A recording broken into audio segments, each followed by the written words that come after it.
At number 10, we have Johnny Quick of Earth 3. In this dimension, the Justice League exists as a legion of criminals called the Crime Syndicate, made up of evil versions of the heroes we're used to seeing in the Justice League. Flash's evil counterpart, Johnny Quick, has powers similar to Barry Allen and is credited with defeating the first iteration of the Doom Patrol alongside his girlfriend and partner in crime Atomica. He also traps the Justice League of Prime Earth in the Firestorm Matrix, which is a pretty impressive demonstration of power on its own, and it may suggest that he is more in tune with his abilities than Prime Earth's Flash, giving him a spot on this list without question. However, he is soon defeated by Captain Cold, who freezes one of his legs and shatters it before breaking his neck.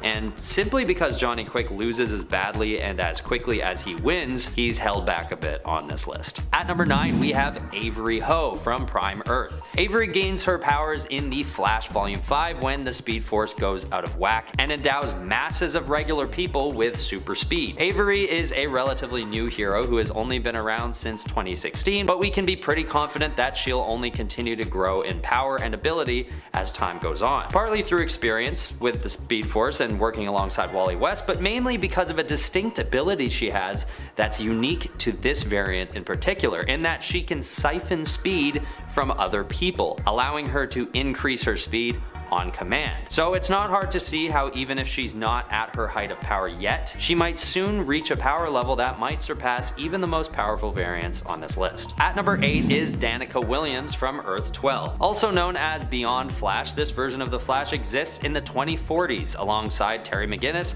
aka Batman Beyond. Danica is known to be one of the most powerful versions of the Flash, having the ability to communicate with past iterations of the Flash like Jay Garrick and Wally West. This helps her develop as a hero and gain enough foresight that she can avoid making some of the tougher mistakes that she would have made had she been all on her own. It also proves to be the case that variants from the future usually have some kind of advantage to their present day counterparts due to experience and futuristic technology. Personally, I just think there's something special about Earth 12 because Batman Beyond is also a really powerful Batman variant and he comes from Earth 12 as well. And Danica Williams rubs shoulders with him quite often, matching his power and intellect most of the time. At number 7, we have Bart Allen, aka Kid Flash, FKA Impulse. Hailing from New Earth, this teenage speedster is credited with being able to go faster than the speed of light, and those who understand the laws of physics would know how much of a game changer this is for Bart. It effectively gives him the power to transcend the laws of relativity. His abilities are so impressive, partly due to the fact that Bart originally exists in the 30th century before coming back to the present, and being as young as he is, he hasn't yet shown the full potential of his impressive speed. But once he matures into adulthood, we may end up witnessing the most powerful speedster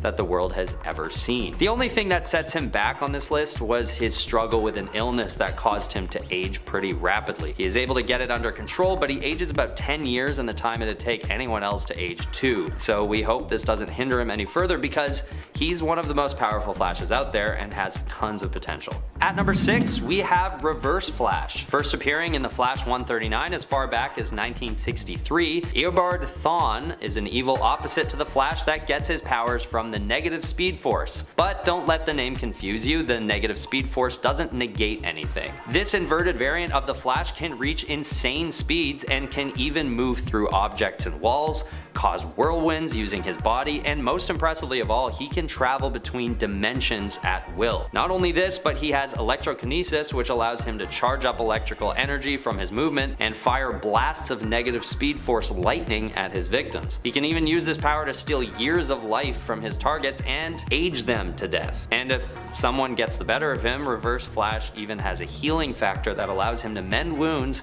and even regrow limbs. Number 5. Robot Man. This version of our favorite cybernetic hero comes from the Kingdom Come universe. In this storyline, Victor Stone actually becomes fully integrated with his robotics, losing his physical humanity in the process. But thanks to this being the future, technology is a little bit more advanced and he becomes made up of a liquid metal, all Terminator T-1000 style. Since he can shape his form in any way he wants, he chooses to look as human as possible, at least in shape. He's still all super shiny liquid metal, so it doesn't really work out fully, but...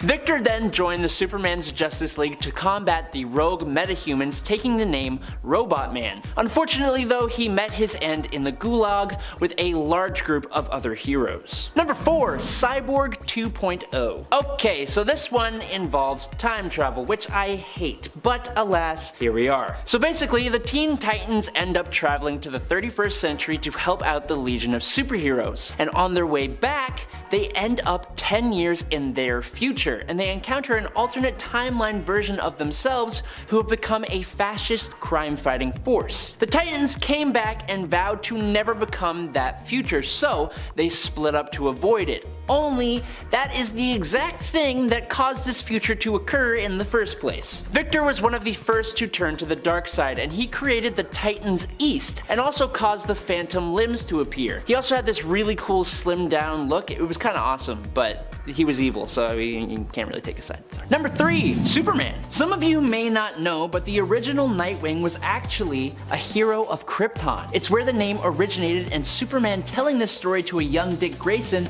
is what inspired him to take on the name Nightwing. But did you know Superman himself took the name? And even before Dick Grayson did it. Yes, Superman Kal-El has been Nightwing twice, in fact. In pre-Crisis, he was the first ever to be called Nightwing in 1963. Now, at this time, he actually had no powers, and he took on the name, while Jimmy Olsen took on the counterpart to this, the first Flamebird. The second time, Superman donned the Nightwing identity on a reformed Krypton in the post-Crisis world, alongside Lois Lane as Flamebird. These two heroes were both Kryptonian legends, and Superman wasn't the only Krypton native to take on the role over the years either. Number 2. Joker. On Earth 31, this version of Dick Grayson never actually became Nightwing. In fact, working under the much more strict, mean, and militaristic Bruce Wayne, Dick was even fired from being Robin for incompetence, presumably caused by not getting past the death of his parents. Years later, and this version of Grayson goes a little insane. He goes through an experimental procedure that makes him essentially immortal through cellular regeneration powers, with the side effect of him being driven absolutely bonkers. With his abilities, he couldn't be killed by almost anything. He was attacked with acid, thermite, and C4, and even had his head taken off with no success. He became the second Joker after the original one and took out several retired superheroes, including the Creeper and the Guardian. After attempting to do the same to Catgirl, Batman finally took him down by throwing him into lava and extinguishing all of his cells simultaneously at once. May not be the most beloved Frank Miller story, but it's certainly an interesting version of Joker.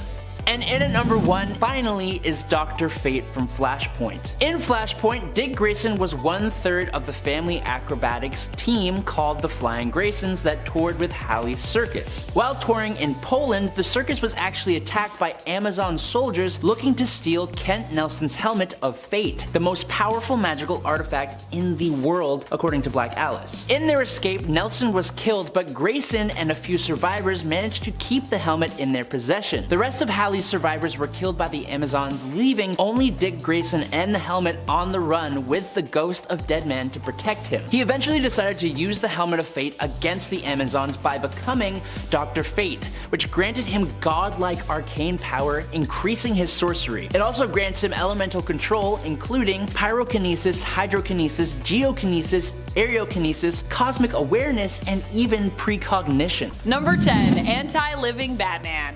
I am so torn when it comes to this zombie-like infected version of Bats. He hails from the deceased universe, where he ends up tragically being infected by the anti-life equation and turned into a member of the anti-living, a mindless, violent zombie. However, before this happens, Batman is one of the first to figure out just what is really going on, and to try to find a cure or a way to stop it. In the end, however, he gets infected, and despite trying to slow down the infection with one of Mr. Freeze's cryo suits, succumbs to the virus. He doesn't stay a zombie zombie-like anti-living being for long though, as Alfred Pennyworth, his butler, puts him out of his misery. Really, his whole transformation is just like making preparations, passing on vital information to those not yet infected, and saying goodbye to his son Damian Wayne. So like, he's a monster, but like it's a really sad journey getting there. Number 9. Owlman. Owlman, or Thomas Wayne Jr. of Earth 3, isn't a monster in the physical sense, but certainly in the personality department. If you haven't heard of Earth 3, it's basically a place where strength is praised above all else,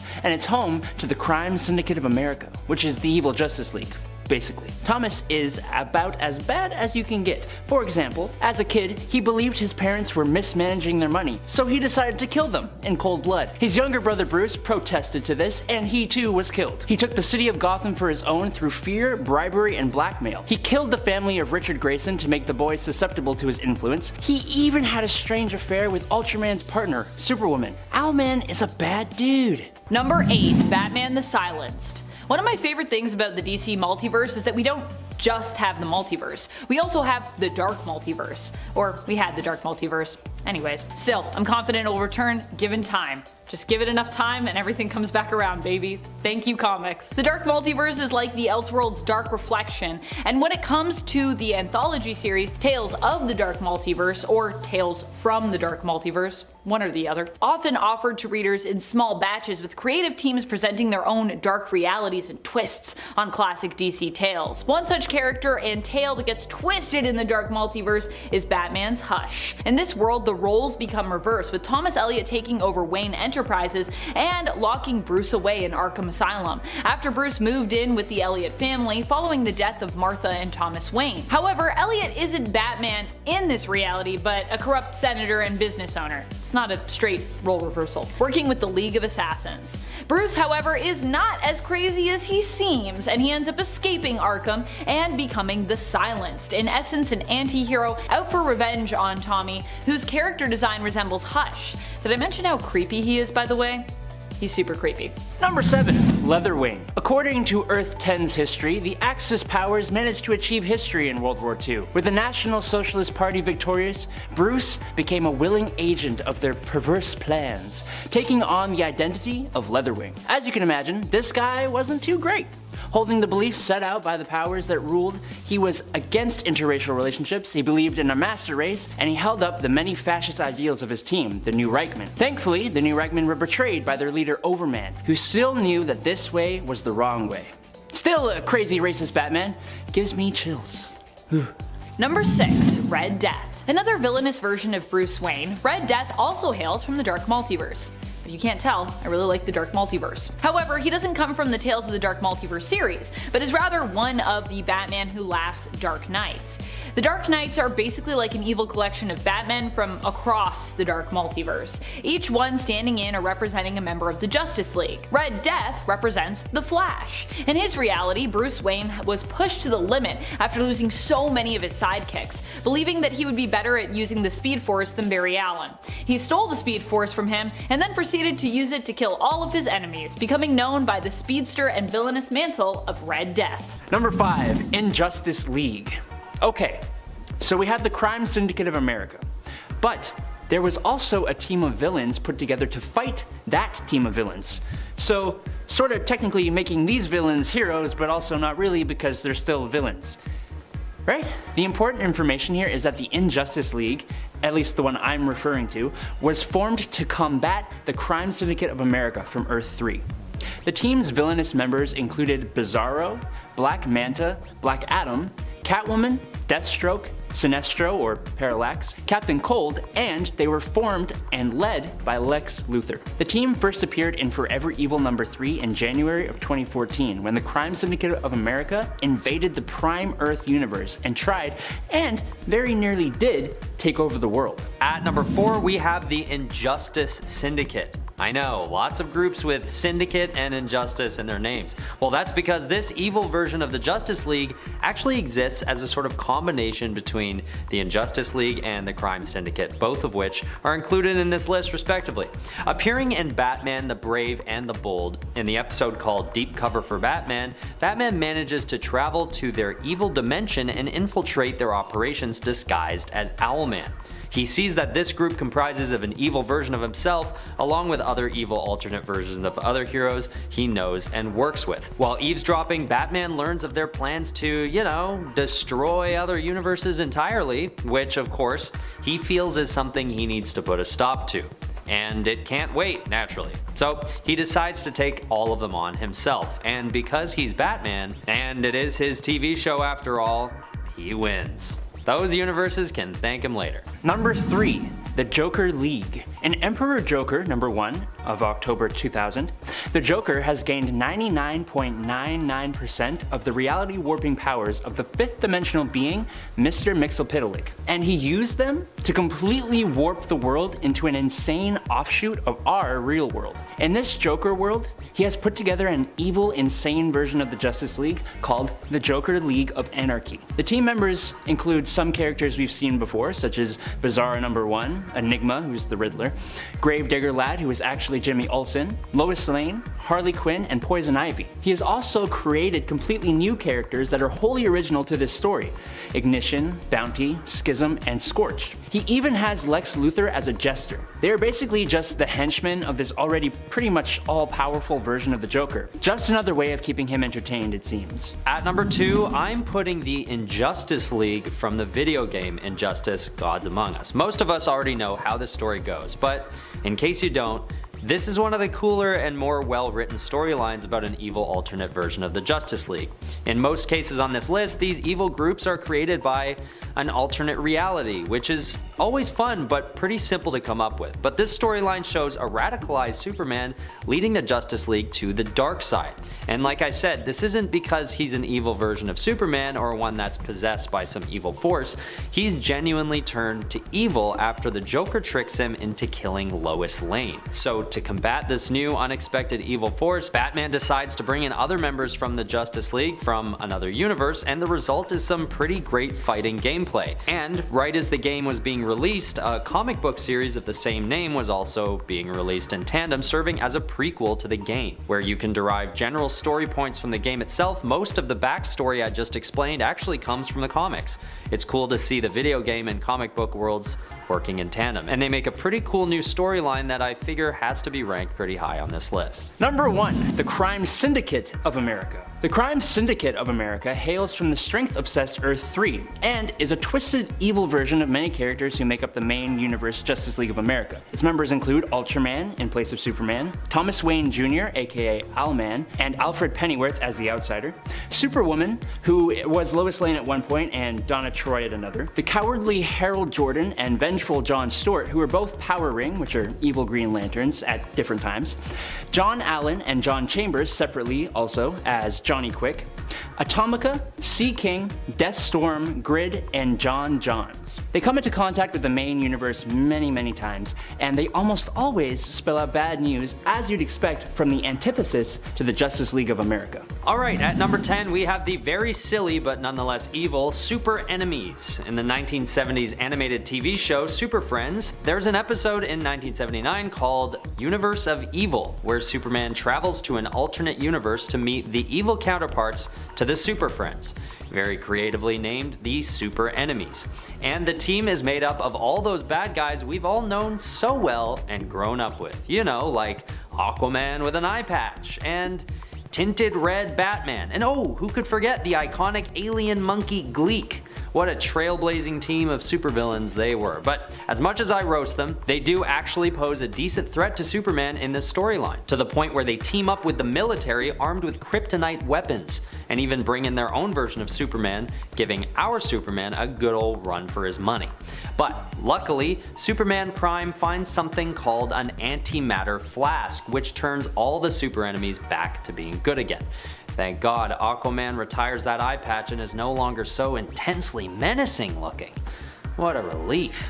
Number 9. Justice League of Assassins. Unfortunately, this evil Justice League didn't stick around too long. Being first introduced in Superman Volume 4, number 15 in March 2017, the Justice League of Assassins on Earth 14 were a group of augmented, mostly non-superpowered soldiers led by the obviously powerful Superman. The team was made up of Wonder Woman, Aquaman, Flash, Batman, Harley Quinn, and Green Lantern. With the exception of Superman, their powers relied mainly on weapons and technology, but primarily they used advanced firearms. Ultimately, they were all slaughtered, with this Superman being kidnapped by Prophecy, which is a shame, because this team looked super cool and they seemed to inhabit a pretty dark and grim looking post-apocalypse. Could have been very interesting. At number 8, we have the Conglomerate. This group is basically a Bizarro version of the Justice League created by Booster Gold. The group is formed after Booster's departure from the Justice League International due to a lack of respect from his peers. When Booster first fails to bring together a competent group of heroes to form the first iteration of the Conglomerate, someone named Claire Montgomery comes in to manage the group. With her, she brings along the likes of Deadeye, an alternate Green Arrow, Fiero, a guy with fire powers, Frostbite, an ice power guy, Elastaman, a stretchy man, Element Man, much like Metamorpho, Scarab, a knockoff of Blue Beetle, and Slipstream, a dollar store Flash. When they engage in a small friendly skirmish with the Justice League International, the fight quickly turns serious, and everyone learns at once that these new members have actually been brought from an antimatter world called Quard, and they're basically just entirely evil, and always had been. Luckily, the JLI take them down, but it's a close one. Number 7, Squadron Sinister. This isn't so much an evil alternate Justice League as this team actually appears in the Marvel universe. But I'm gonna count it because I'm just stubborn like that. The original Squadron Sinister was created as a sort of obvious play on DC Comics Justice League characters Superman, Batman, Green Lantern, and the Flash, with the characters Hyperion, Nighthawk, Dr. Spectrum, and the hilariously named Wizard, respectively. The team was created by the Grand Master after he encountered the Squadron Supreme, and they first appeared in Avengers number 69 when they were pitted against the Avengers in a game between the Grand Master and Kang the Conqueror. They're bad guys who are counterparts to 4 members of the Justice League. I gotta stop justifying my reasons. They're on the list. Argue with me down below if you don't like it. Alright, at number 6 we have the Justice Lords. Appearing in the animated series Justice League in the episode titled A Better World, this evil team is led by a radicalized Superman. Radicalized because he witnesses Lex Luthor murder the Flash and threaten nuclear war. So, Superman decides he'd abandon the typical hero's code of conduct and kill the bald tyrant himself. And in this alternate universe, Lex Luthor isn't just some super rich supervillain working away and hiding. He's actually worked his way to becoming the President of the United States. So, after his death, there is a power vacuum to be filled. And who would be better rulers than this evil alternate Justice League? No one. They didn't think so anyway, so they take over and put in place a totalitarian government with the justification being that they are protecting humanity from itself. And they start calling themselves the Justice Lords, which, I mean, you should sort of know you're the bad guys when the word Lord is in your title. Luckily, the real Superman is able to catch on and take them out of power before anything goes too far. Number 5, Frankenbat. Castle of the Bat is an Elseworlds story from 1994 that basically takes the story of Frankenstein and plops in Batman characters. So, Bruce Wayne, after suffering the death of his father Thomas Wayne, goes almost mad trying to find a way to bring his father back. He succeeds, but not in the way he or anyone else wants. Thomas Wayne is brought back to life and dresses just like Batman normally would, but with more of a gothic Victorian style. Oh, and he's a mindless, massive, undead monstrosity. He busts out of where he's being held, and it leads to Bruce having to apprehend his undead dad. The story is actually quite emotional. Check it out. Number 4, Gods and Monsters. That's right, in the alternate reality of Gods and Monsters, there isn't really a prominent Bruce Wayne. Instead, here Kirk Langstrom, known as Man-Bat in the Prime Earth and New Earth continuities, takes up the mantle of Batman, becoming part vampire bat, part man, also pseudoscience vampire. He was attempting to create a cure for lymphoma, which did work but ended up splicing his genes and turning him into a science-made vampire. Kirk, as Batman from Gods and Monsters, does need to consume blood to survive and typically feeds on either animals or criminals to get it. Number 3, the Devastator. On alternate Earth -1, Batman and Superman were pals, and everything was dandy. Until one day, Superman changed and rampaged, turning on humanity. Superman killed almost everyone, and Batman tried his best to help bring his friend back. But once Superman killed Lois Lane and cut off Batman's arm, there was no going back. Batman injected himself with the Doomsday virus, turning him into the Devastator, powering him to take out Superman but also making him lose all his sympathy. He still retains all the knowledge of Bruce Wayne plus the fighting skill, and he acts as the muscle for the Dark Knights. Truly a monstrous Batman. Number 2, Vampire Batman. Gods and Monsters isn't the only reality where Batman becomes a vampire. Oh no. I mean, he is Batman after all, he's Batman. Obviously he's gonna be vampires a lot. He also ends up as one in his fight against Dracula in Red Rain. However, Bruce attempts to resist fully turning and giving into his monstrous side here. Instead, he attempts to hold off on completing his transformation fully, becoming a sort of Dhampir, if you will. That is until Joker kills Catwoman, who in this series is also a werewolf. Spooky stuff. Joker taking Selina's life makes Bruce snap, and he ends up feeding on him, seemingly killing him, although it would later be revealed that Joker survived this whole ordeal. Afterwards, Batman has Alfred lock him away, worried about the monster he'll become because he has now tasted human blood. Number 1, the Batman who laughs. I know, I've talked about him like a lot, but it is for a good reason. The Batman who laughs is arguably one of the most dangerous versions of Batman who's ever lived, or been written. If you don't know yet, he is a dark multiverse version of Batman who has killed the Joker, but inadvertently infected himself with a strain of Joker toxin. The resulting transformation turns this version of Bruce Wayne into an amalgamation of Joker and Batman. All the intelligence and resourcefulness and martial skill of Batman mixed with the buck-wild, psychotic, murderous mind of the Joker. He is pure chaos and destruction, and he lays waste to his own Bat family and the Justice League.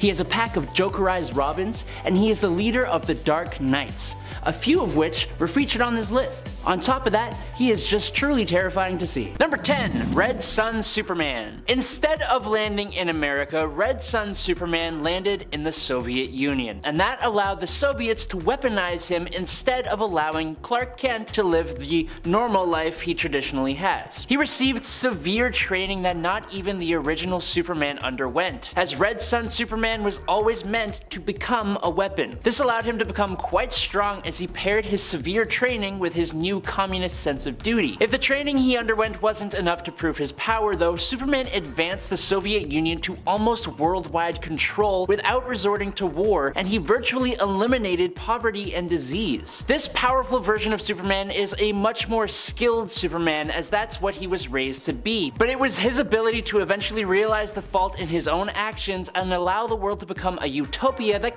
kind of puts him a cut above. I don't want to give much of this story away, but if you haven't read it, man, the ending, it'll just kind of knock your socks off. You should definitely read it. Number 9, Ultraman. Who would have thought that a Superman who is just a giant man baby would be one of the more powerful versions of the character? Anyone who has read the Crime Syndicate or Forever Evil stories would probably know this. Ultraman is the Superman of Earth 3, where strength and power are held above everything else. Because of this, the moral ideals that normally hold back Superman are completely gone for Ultraman. Like all evil Superman, he does not hold back at all. But unlike most other Supermen, Ultraman's relationship with Kryptonite is quite different. Instead of weakening the Kryptonian, Kryptonite gives him a crazy significant boost to his power when he crushes it up and inhales it. It's actually kind of terrifying, to be completely honest. Fortunately though, for the heroes of the world, he is depowered by the sun, which caused him to move the moon to block it out when he and the Crime Syndicate of America invaded the Prime DC continuity. Number 8, Calvin Ellis. Instead of Kal-El landing on a farm in Kansas, a black Kryptonian named Calvin Ellis was sent to Earth to escape his planet's destruction. Nevertheless, he didn't grow up trying to fit into society, as he instead became very ambitious. What do I mean? Well, Calvin Ellis worked hard enough to eventually become the President of the United States, giving him a position that allowed him to better protect his world both politically and physically. He still carried his role of Superman and even became a multiversal hero when he teamed up with the other versions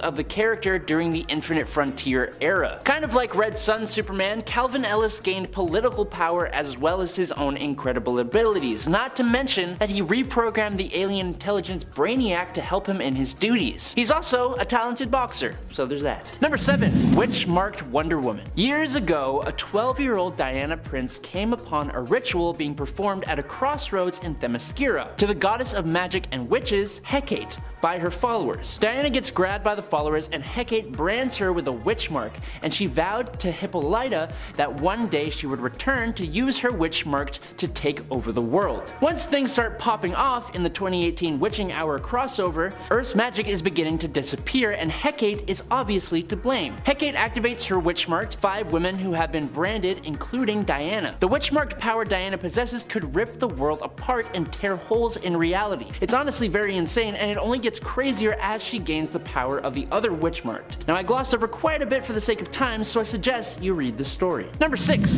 Dawnbreaker. Now this is like a mix of evil Green Lantern and evil Bruce Wayne. Technically, it's just Bruce Wayne, but after the passing of his parents that fateful night, the young Bruce Wayne comes into possession of a Green Lantern ring. We have seen Bruce Wayne wield a Green Lantern ring before, but this is the dark multiverse. Bruce has an unbelievably strong will, and using his powerful will, he is able to override the programming of the Lantern ring, allowing him to use it to take lives. He creates monstrously terrifying green-like constructs and uses them to not just ruthlessly battle criminals, but anyone who stands in his way, including James Gordon, other Green Lanterns, and the Guardians of the Universe. Number 5. Robin on regular Earth 2. Now, this Earth 2 is the one where all the Golden Age heroes of DC Comics are situated. In the Golden Age timeline, his history is the same as the original because technically, he is the original.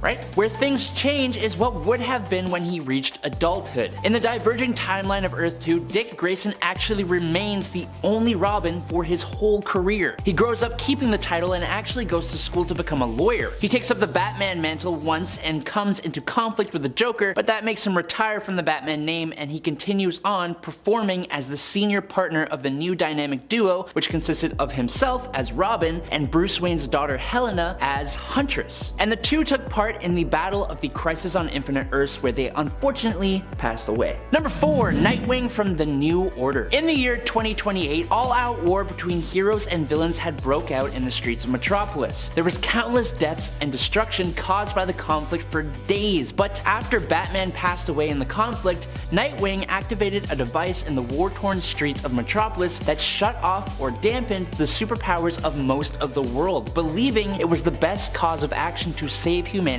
from the dangers of superpowered population. Now after this, Dick began a relationship with Starfire from the Teen Titans, and together they had a son named Jake. As time went on, Starfire progressively fell out of love with Dick and resented his cause. One day, after Dick had chosen to lead the New Crusaders division to hunt metahumans, Starfire left Dick without saying a word, forcing him to raise their son alone in Wayne Manor. It turns out Jake is actually a metahuman with superpowers, and Nightwing now has to go against everything he previously stood for to save his son from the world that he actually created. Number 3. Injustice Cyborg. In this timeline, just like most of the other heroes, Cyborg had a very similar life to his main Earth counterpart. That is, up until Superman went bonkers. Once Superman established his regime, Cyborg kind of became Superman's Boy Scout. He was very dedicated to Superman, which is not what I would have expected, honestly. He was Superman's guy in the chair and helped him out quite a bit. Honestly, Cyborg was kind of really lame in this story. He gets defeated and incapacitated a lot. The best one though was when Batman revealed there had been a virus that he implanted in Cyborg when they first met, and just had it in his back pocket for whenever he would need it. Number 2. Murder Machine. Yes, there is a Batman Cyborg hybrid who is part of the Batman Who Laughs Dark Knights, and yes, he is terrifyingly awesome. Murder Machine first appears in Dark Days the Casting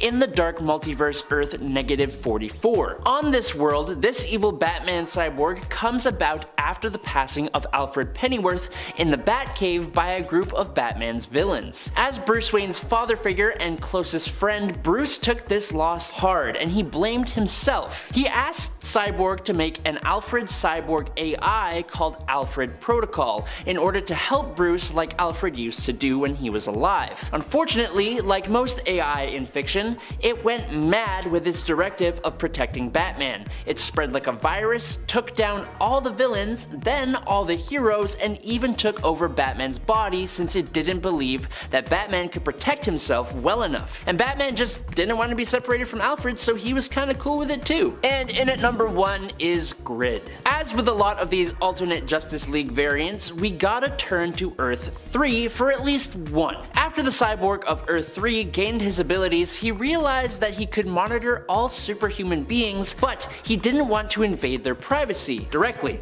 So instead, he let secondary subsystems within his software do the privacy invading itself. He called this the grid. Unfortunately though, this grid managed to grow and learn from hackers and viruses throughout the world, so that it grew into a neural network that then developed into full consciousness with some help from Atomica, who used it against the Justice League and brought it with her to the Crime Syndicate of America. Grid now used Cyborg's parts and body to give itself its own body. Essentially, it took over the body of Cyborg, gaining all of his powers but with none of his humanity. It's very, very, very scary. At number 10 is Feral Wolverine. This version of the hero is not given added power by any upgrades or magical augmentation, but by his own sheer will to cause harm. What happens is that Wolverine's adamantium is ripped out by Magneto through the pores of his skin, which is, of course, very painful and traumatic. So he gets extremely angry and loses all control as he's thrown into a blind rage to get revenge on Magneto. But aside from Wolverine's pain-driven fury, Magneto actually activates a new mutation that he didn't know was being held back by the adamantium in Wolverine. And this mutation basically turns him into an animalistic version of himself that is closer to an untamed beast than his usual strategic and tactically aware self. The only downside of this version of Wolverine is that he's so unhinged that he's not able to control any strategic approach to battle. At number 9 is Helverine. When the Red Right Hand sets their sights on Wolverine, acting on their strange grudge against him specifically, they banish Logan's soul and replace it with that of a demon. So, a demonic version of Wolverine is created and makes the superhero even more powerful, sending him into a demonic rage, killing many of Logan's friends in one bloody frenzy. It takes a lot of effort for the X-Men to finally subdue Helverine, requiring the whole team alongside Jean Grey as well as Logan's own soul to battle the demon out of Wolverine's body for good. This version of Wolverine shows how strong it is in a very short time, leaving Logan's friends and us readers alike hoping that the Red Right Hand will finally just leave Logan alone. At number 8 is Laura Kinney. Laura Kinney is the result of a top secret program that makes an effort to create another Wolverine. But when they can't find a subject to survive the process of bonding the adamantium to their bones, they decide to just clone Logan himself. But during this process, the Y chromosome is damaged and they instead create a female clone that they call X-23. She only has the 2 claws on either hand, but that typically isn't a hindrance for her since she does get empowered by the Enigma Force a number of times. And if you're not already aware, the Enigma Force is what gives Captain Universe his power. So Laura is really not to be messed with. She's also just a great fighter on her own, and she eventually escapes the lab and becomes a very successful hero by her own right. At number 7 is Lord of Vampires Wolverine. In What If number 24, Wolverine is bitten by Lord Dracula, which turns him into a vampire. And after some biting and killing as a blood-sucking ghoul, Wolverine decides he has to kill Lord Dracula and become the Lord of the Vampires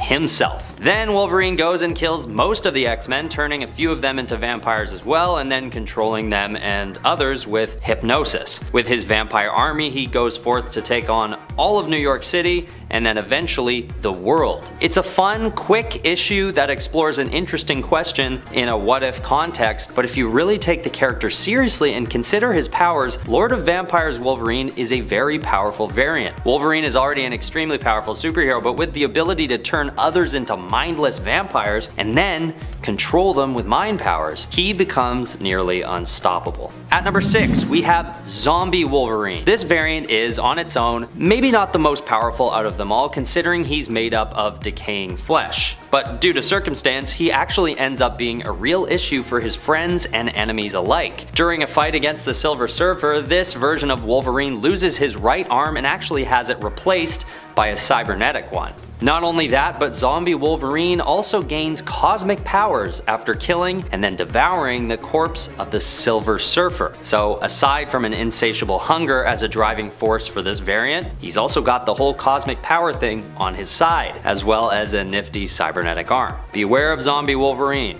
he means business. Number 5. Earth X Black Panther. On Earth X, Black Panther is the one who guards the Cosmic Cube, being noble and powerful enough to be entrusted with such a valuable item of power. Captain America gave him the Cosmic Cube to guard, believing that T'Challa would protect it, even from Captain America himself, if he had to. On Earth 9997, T'Challa would also end up married to Storm, aka Aurora Monroe. And when the Terrigen mists caused the world to mutate, he would become more panther-like in appearance. Likewise, the animals in Wakanda would also mutate, and they would actually become more humanoid in appearance. T'Challa from then on referred to them as the Annie-Men, and also believed them to be kind of a manifestation or a symbol of Wakandan gods as well. Black Panther on Earth X, thanks to his further mutation, is actually believed to be even more powerful possibly than his main continuity counterpart. Number 4. MCU Black Panther. In the Marvel Cinematic Universe, Black Panther was played by Chadwick Boseman up until his untimely death in 2020. While the future of the character remains uncertain in the MCU, what we do know is that with Boseman in the role, T'Challa as Black Panther in the MCU proved to be one of the greatest heroes out there. We saw both his capacity to be an inspirational hero who also listened to those around him, with Nakia helping him to see the benefits of revealing Wakanda's true wealth and power to the world so they could actually help others the world over with their knowledge and their technology. Black Panther also proved himself as a hero, defeating M'Baku when challenged for the throne, and later Killmonger, his cousin, with T'Challa trying his hardest to convince Eric to surrender, not wanting to have to hurt a member of his own family, who T'Challa even felt in the end had pretty much been abandoned by his people. He really actually didn't want to fight Eric. He was like, I mean, I guess if we gotta do this, guess we gotta fight. Aside from that, along with the Avengers, Black Panther fought against Thanos twice and in the end won, saving the Earth from his tyrannical tirades. Number 3. Iron Hammer. Iron Hammer is an amalgamation of Iron Man and Thor from the Pocket Dimension universe known as Warp World. Warp World was created when Gamora gained the power of the Infinity Stones and used them to fold the universe in half, merging souls together in doing so to create amalgamated heroes and villains, then feeding those souls to the Soul Gem. Iron Hammer is Stark Odinson, the son of Howard Odin, who is part businessman, part Asgardian god. Iron Hammer wields a hammer and also wears a spiffy set of armor, having the powers of both the 616 versions of both of these heroes. Number 2. Iron Lantern. Ah, yes, the Amalgam universe, combining the world's two biggest comic book companies, DC and Marvel, pitting popular characters from both sides against each other and even fusing some characters together. One incredibly cool amalgamation would be between Iron Man and Green Lantern. Harold Stark, HAL for short, was the founder of Stark Aircraft, and while test flying a prototype aircraft, it suddenly took off on its own to a crashed alien spaceship, and it too crashed.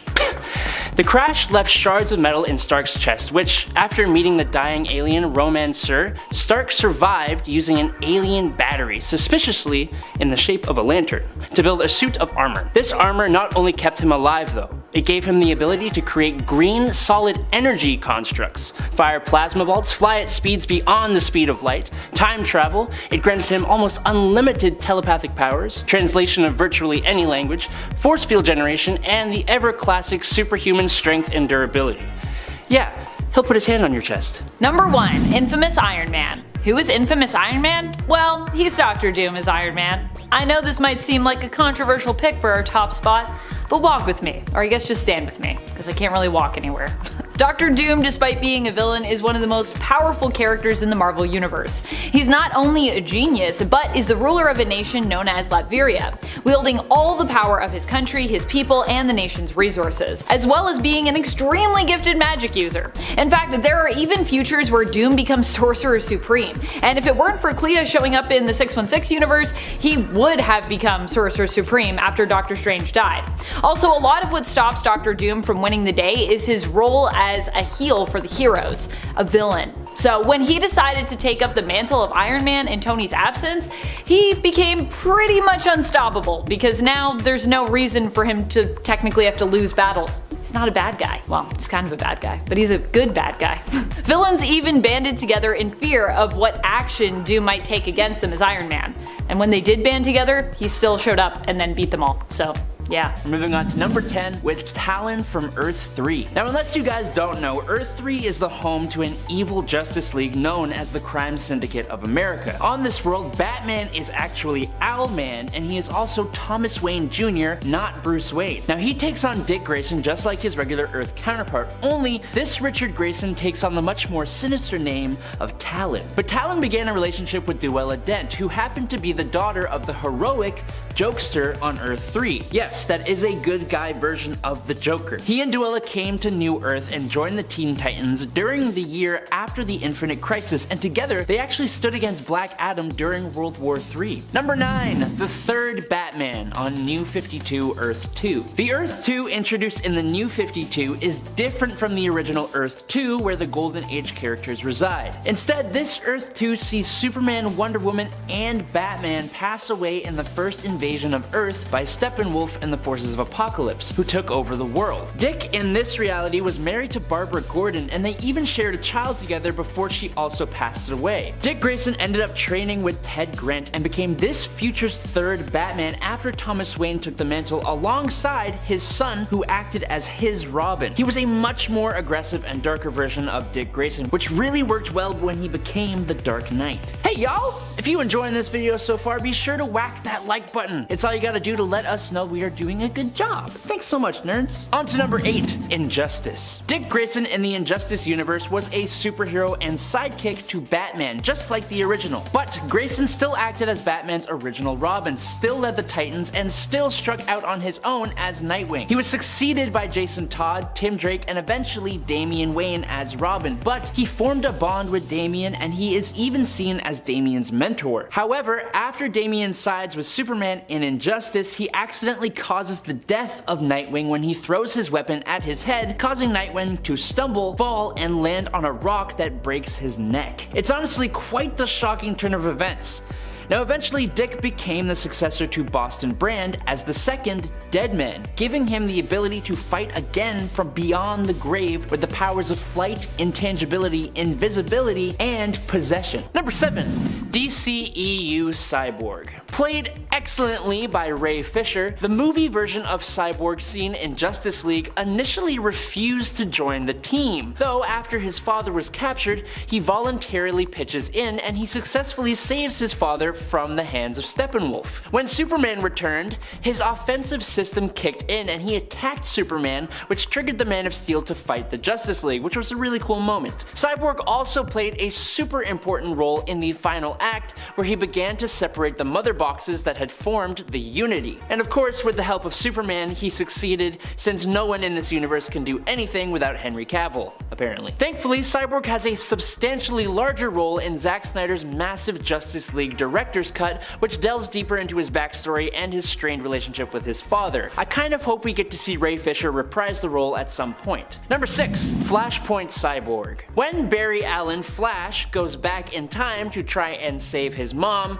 he royally messes up the timeline, pretty much changing the whole DC universe. In this newly created timeline called Flashpoint, Cyborg is America's greatest hero in place of Superman, based out of Detroit. When the Amazons and the Atlanteans go to war with each other, Cyborg tries to gather a group of Earth's superhumans to help stop the conflict that has already ravaged half of Europe. But thanks to Thomas Wayne, this timeline's Batman, refusing to join up, nobody else wanted to join his group either. But then superstar Barry Allen shows up and convinces Wayne otherwise, and the three set off to gather together an army and save the day. Number 5. Superwoman. While Superwoman is technically an alternate version of Wonder Woman, originally she was actually the Lois Lane from Earth 3, who on this world was seemingly an Amazon, as she wielded the lasso of submission instead of truth, which is capable of forcing others to do her bidding and forcing them to love her. But this Superwoman had abilities that were more like a Kryptonian's. She was capable of not only everything Wonder Woman could do, but she could fire beams of red-hot energy from her eyes, and she could fly. She created an incredibly toxic love triangle between Ultraman and Owlman of the Crime Syndicate of America, and even had a child with Owlman, but promised to Ultraman that it was his. This was also while she was having another affair with Alexander Luthor. Damn girl, keep him pretty busy, huh?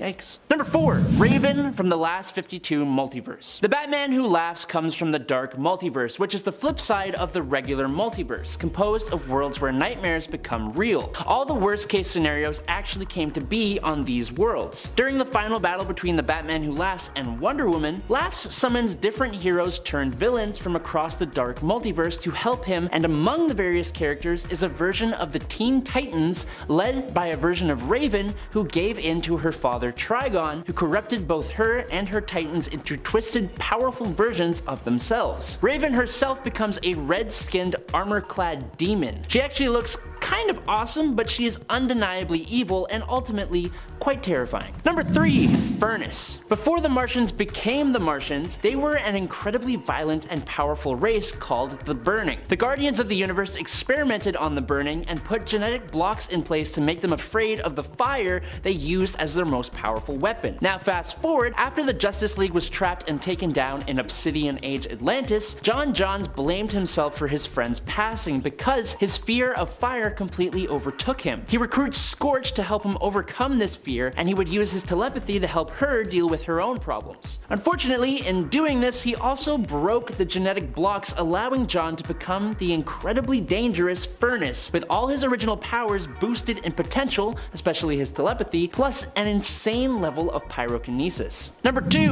Ultraman. In case you haven't figured out the theme of Earth 3, everyone here is just bad from birth. Ultraman was born on the dying Krypton to Jor-El, who was able to secure a life pod for his incredibly powerful son, who he saw as his best chance of revenge. While in his life pod, Kal-El was given the ideology of becoming the strongest possible being, eschewing all weakness in himself and in others. His rocket crash landed in Smallville, right through the home of the dysfunctional couple Johnny and Martha Kent, who he forced to be his parents until he was 7 years old, when he took their lives and burned their home to the ground. He took the name Ultraman, took over the Earth, and created the crime syndicate of America. Now, unlike Superman, Ultraman actually gets more powerful from kryptonite, and the sun is what makes him weaker, which is fine because he will literally just move the moon to block out the sun. And in at number 1 is Vampire Batman. In the Elseworlds Batman and Dracula trilogy, Batman goes up against vampires who have turned Gotham into their home, and then eventually Dracula himself. In the first novel, Red Rain, the hero wipes out the vampires and Dracula, although he is transformed into a vampire himself. Which means we get to see Batman take on crime using the powers of a vampire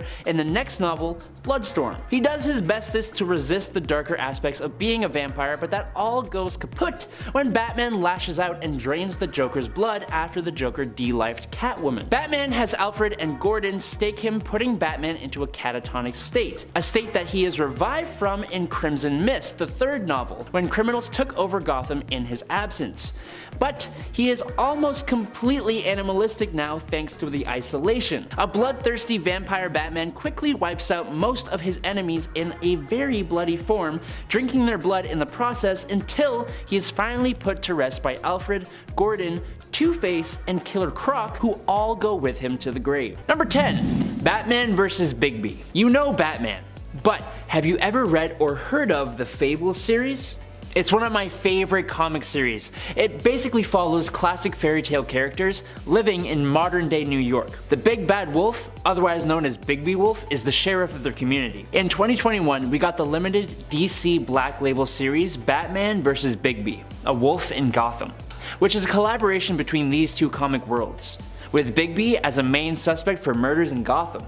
If you like the Fables world and you like Batman, you'll love this little mashup. Number 9. JSA, The Liberty Files. The Justice Society of America, The Liberty Files, was a DC Elseworlds story from 2000 to 2003, which makes it non-canonical. Any story that lets writers go outside the rules of the DC canon always makes for stories that I personally love. Alright, so what's it about? The series took characters from the JSA, but turned them into covert government operatives in World War II. Specifically, the story centered on 3 heroes: Batman, called Bat, Hourman, called Clock, and Dr. Midnight, called Owl. I know, really creative names. The 3 were known as the Unholy 3, and their mission, at least in the Part 1 story, is to find Jack the Grin, who is the Joker, who has information about the German weapon Übermensch, or Superman. Are you sold yet? Number 8, Earth 15. Earth 15 first appeared in 2007 in Countdown number 30. This Earth was basically a perfected Earth with heroes who evolved to become nearly perfect beings, with most of the proteges like Jason Todd, Donna Troy, Zod, and Kyle Rayner taking over the original heroes' roles. That is, until the events of Flashpoint, when it was destroyed by the crazed Superboy Prime. That little rascal. The still existing dimension became a graveyard universe, eventually being modified by Hal Jordan into an Earth whose heroes had personalities opposite to the Prime Earth versions. It's an interesting place for sure, and some interesting things have happened in it. Check it out. Before we go on to number 7, I got something to tell you. You're great. You guys keep hitting that like and subscribe button, you're making me blush, my goodness. Keep up that support, it helps us bust out more and more of these videos for you lovely people. Alright, moving on. Number 7, Earth 20. Earth 20, which appeared in Final Crisis Superman Beyond number 1 in 2008, is the home of Kent Nelson, otherwise known as Doc Fate. And he is so cool. Basically, he leads a society of superheroes on Earth 20, which is a group that includes Lady Blackhawk, Immortal Man, the Green Lantern, the Mighty Atom, and Batman from time to time. The history of this world isn't exactly very well known, but we do know it has just come out of a war that is somewhat like World War II. There are Zeppelins flying around in some cities, and the cars are all big and beautiful. It's got a very slick 20s style. The heroes of this world would do righteous battle against a society of supervillains from Earth 40 and a huge 5-year war. My goodness. Number 6, Batman White Knight. I cannot recommend this 2017 story enough to you guys. It is an insanely interesting and fantastic Joker story. It takes place in an alternate Gotham City, and the Joker regains his sanity after a brutal and violent forced ingestion of a medicine by Batman. The roles are practically reversed, as the seemingly reformed Joker, real name Jack Napier, becomes the White Knight, hoping to better Gotham City as a politician, while also condemning Batman as an unhinged violent vigilante. Which, I mean, it's kinda hard to argue against that point of view. He sued the GCPD for police brutality, and he worked against the 1%, who used Batman and Gotham's crime for their own financial benefit. Joker actually becomes a good guy. It's kind of insane.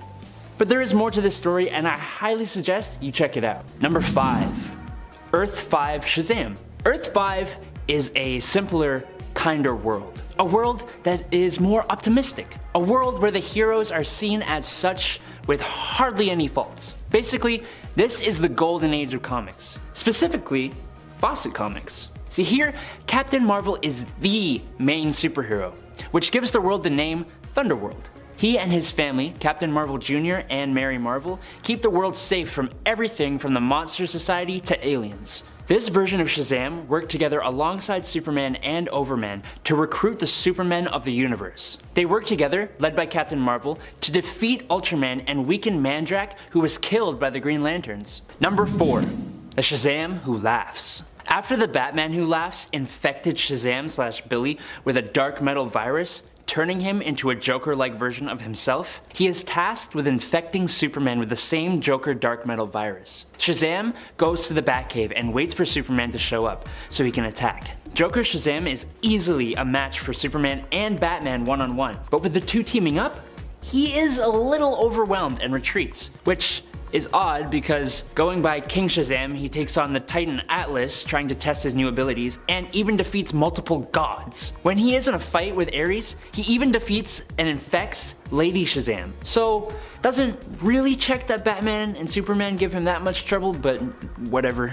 Luckily, he is cured thanks to Lex Luthor cutting off the source of the dark metal. But this guy was nuts and showed no signs of stopping. And that smile? It's just creepy, man. Whoa, slow it down there, friend. I see you're enjoying this video. Well, I hope you are. And if you are, that means you're gonna give it a like. Right? In all seriousness, I appreciate you guys. Thanks for giving us so much support. Okay, on to the top 3. Number 3. Mazaz, Alexander Luthor Sr., Earth 3. On Earth 3, Alexander Luthor is the Crime Syndicate's, which is an evil Justice League's, greatest enemy, and the strongest hero on this Earth. He has the ability to absorb other heroes' powers, and after killing this universe's Will Batson, he is basically the twisted version of Shazam, Mazaz. which is Shazam backwards. Take the powers of Shazam and then add the abilities of anyone he kills. He's pretty powerful. After he kills the crime syndicate's speedster, Johnny Quick, he absorbs his powers, then goes on to knock out Ultraman, this Earth's Superman. He then kills Deathstorm and absorbs his nuclear powers as well. Unfortunately, the magical word Mazaz works with any version of Alexander Luthor. So Prime Earth's Lex Luthor is able to defeat him using the word, turning Mazaz back into Alexander, which is when Lex kills him with a knife. Number 2. Lord Marvel. When the wizard Shazam dies, Billy Batson takes on the role of Wizard of Shazam, becoming the caretaker of the Rock of Eternity. He looks very similar, but way cooler with all the red of his costume becoming white and giving him long white hair. In taking his place, this makes Billy equal in power to the Wizard of Shazam, meaning he can drain gods of their power and basically cannot die. The wizard was even able to stalemate with the Spectre, who is the embodiment of God's vengeance. I think this is easily the strongest version of the character, but if we don't see that power being used, it's kinda hard to say. Number 1. God of Gods Shazam. During the Darkseid War event, after Darkseid is defeated, the pantheon of gods who give Shazam his powers is revamped. He gains new godfathers. But these guys are all really doubtful of Billy being able to harness their power effectively. But when presented with a new foe, Billy proves them all wrong. This new Shazam is able to defeat Yuga Khan, who is the father of Darkseid. While most of his powers are the same, he gains boldness, the ability to manipulate the powers of the Source, and the ability to manipulate the fires of Hrongmir. He also gains the power of the new Wizard of Shazam and Yuga Khan himself, who it is revealed is one of the new gods. All this matched with the creativity and ingenuity of being human. Number 10. Distant Fires. In the world of the one-shot comic Superman Distant Fires, nuclear war has thrown the world into Armageddon, with the resulting radiation actually robbing the superheroes of their powers. The Billy Batson of this story is actually still able to practice transforming into Shazam, but this only works for short periods of time, and each time it happens, it actually damages the Earth. When Superman turns out alive, Billy is a little less than thrilled, as before the war, he was always playing second fiddle to the Super Boy Scout. His feelings of resentment intensified to a new level though when Clark Kent and Wonder Woman fall in love, as Billy had the hots for her. This drives him to the dark side, and he joins the side of the evil mutants, even taking pleasure in killing Wonder Woman. This enrages Superman, and the two battle on top of a volcano. After his own power betrays him, Shazam is struck down by his own lightning bolt, and Superman throws him in the volcano. Nasty way to go. Number 9. Injustice Shazam. In the Injustice storyline, young Billy Batson is somewhat persuaded and bullied to be part of Superman's new regime. After several not so great decisions from Superman, including his killing of Lex Luthor that Billy aided in, Shazam turns against Superman when he decides to plan to destroy Metropolis and Gotham, as well as invade the duplicate dimension as revenge for interfering in his plans. He stands up to the super dictator, but when he mentions Lois's name, Superman goes off the handle, grabbing Shazam by the throat, freezing his mouth shut, and burning his brain through his eyes with his heat vision. Yikes! His death led the Flash and Green Lanterns to join Batman's side at least. Number 8.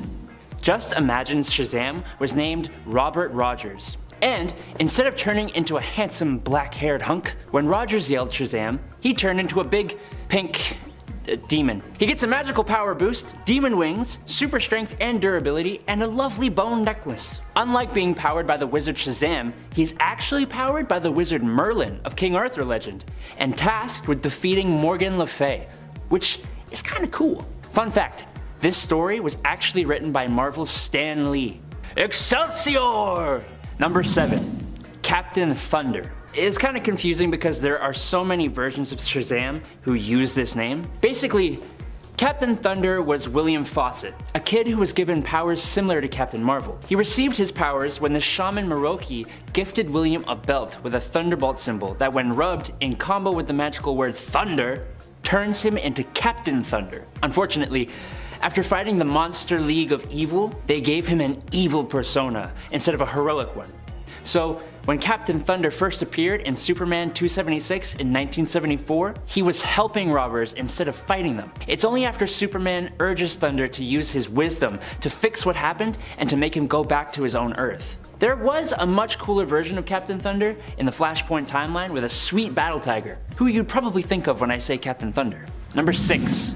Kingdom Come Shazam. In an alternate possible future, metahumans or superheroes are now hated. Because of this, Billy Batson hasn't become Shazam in years, and is now full grown, looking a lot like his alter ego, minus the cool costume and cape and powers and stuff. He was eventually brainwashed by Lex Luthor into believing that metahumans and even the Captain Marvel inside him are all monsters.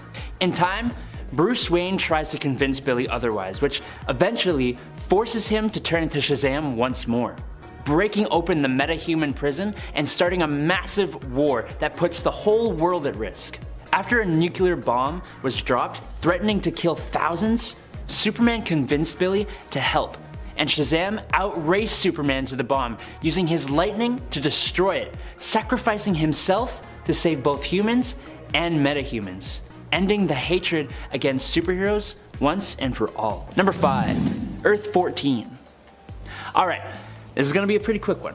There is not a whole heck of a lot of information out there about Earth 14, which first appeared in Superman Volume 4, number 15 in 2017. I want to talk about it because the Justice League of Assassins is just the coolest looking version of the Justice League I have ever seen, even if it was just for a short period of time. The Assassins are made up of alternate heavy weapon bearing versions of Wonder Woman, Batman, Harley Quinn, Flash, Aquaman, what looks like it could be Green Lantern, and Superman. They only last about 3 pages of the comic they are a part of, but I really hope we see them pop up in other stories because these guys are just so rad. All we saw them do was fight a bunch of gatherers in a post-apocalypse looking Earth. Number 4. Batman 89.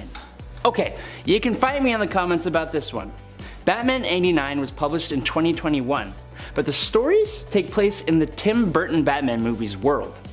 Seeing how we haven't actually seen a comic in this world, I'm gonna take this one, okay? Cool. So yes, this is that Batman and Bruce Wayne in this comic. He has the same suit from the movie, the same amazing Batmobile, and it takes place after the events of the movies, but it's more like comic heavy. It's really cool. We see Harvey Dent actually become Two-Face, Michelle Pfeiffer's Catwoman is back, and we even get a Robin for this universe. It's so awesome.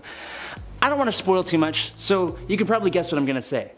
Go give it a read. Number 3. DC vs. Vampires. The ongoing DC vs. Vampires limited series that started in 2021 is such an amazing story. It just makes sense. Pit the characters of the DC universe against a growing army of vampires, a mystery around who the superhero vampire leader is. It's great! The basic premise, without spoiling much, is that Mary, Queen of Blood, who upholds the peace between vampires and humans, is dead. Whoever killed her also killed the Legion of Doom, and has made a plan for vampires to take over the world. Andrew Bennett, a vampire, went to the Justice League to tell them about the army of vampire supervillains. There's a vampire Gorilla Grodd, like, come on. The story has a large Batman and Bat family presence, as a story about vampires should, and for a story so grim, it actually has some really funny moments. Especially from Damian Wayne, as I'm sure no one is surprised by. Number 2. DC Bombshells. DC Comics Bombshells is an awesome story from 2015 that focuses on a reality where a team of female superheroes fight on the side of the Allies during World War II. It actually first came to be because of a line of statuettes released by DC with superheroines wearing retro 40s inspired costumes. They were so popular that they moved to variant covers, and then they got their own series. Each hero has their own style and story, while still all being part of this bigger, wider alternate World War II story. It's truly awesome, and mainly follows Batwoman, Wonder Woman, Supergirl, Stargirl, Zatanna, and the Batgirls. Go give it a little gander, would you? Number 1. Dark Knights of Steel. And now for my favorite. Dark Knights of Steel. Swords, sorcery, superheroes. Dark Knights of Steel is a story that actually came out this year, that's 2022 if you're watching this from the future, but is set in an alternate medieval fantasy universe. Batman is an actual knight and half Kryptonian, Like, I'm just in love. Okay, so basically, Jor-El and Lara escape Krypton before it is destroyed and crash land on the medieval Earth, and eventually become the rulers of the land after giving birth to Kal-El. It's wild. There are alternate versions of Green Lantern, Supergirl, Harley Quinn, Robins, Alfred, Constantine, Green Arrow, Joker, Green Lantern, Black Lightning, and more. I love to see comic book publishers do these time-displaced stories. It's great. At number 10 we have Throg. This guy deserves a spot on the list mainly for the meme, but also because it's one of the iterations of Thor that doesn't take itself too seriously. For those who don't already know, this is obviously a trick played by Loki to humiliate his brother Thor. In Thor number 365, Throg makes his first appearance when Loki decides he wants to get a laugh out of his otherwise very serious and stoic brother. But this isn't the last time we see him. In an issue of What If that plays out if the X-Men stayed on Asgard, a Thorified version of Storm faces off against Throg for the glory of Asgard, which is pretty bonkers. I mean, you know how what ifs can be, right? It's definitely a bizarre moment that's probably meant for a laugh more than anything else. But believe it or not, this still isn't the last time Throg makes an appearance. We see him yet again in Lockjaw and the Pet Avengers #1 in 2009 alongside other animal versions of the Avengers. I guess readers just couldn't get enough of the little guy. He must have been rated pretty well because he just keeps coming back.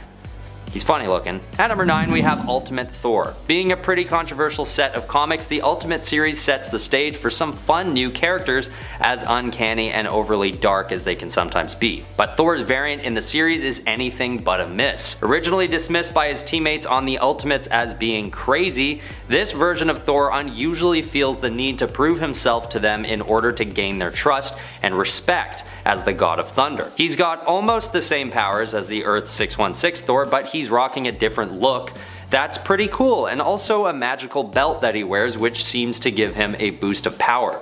He also holds an axe instead of a hammer, which I just think is a pretty cool touch to have him stand out from his 616 counterpart. At number 8 we've got Thor 2099, where this world's Thor is actually a priest named Cecil McAdams, who is part of a religion devoted solely to the original Thor, who had lived 100 years before by this point.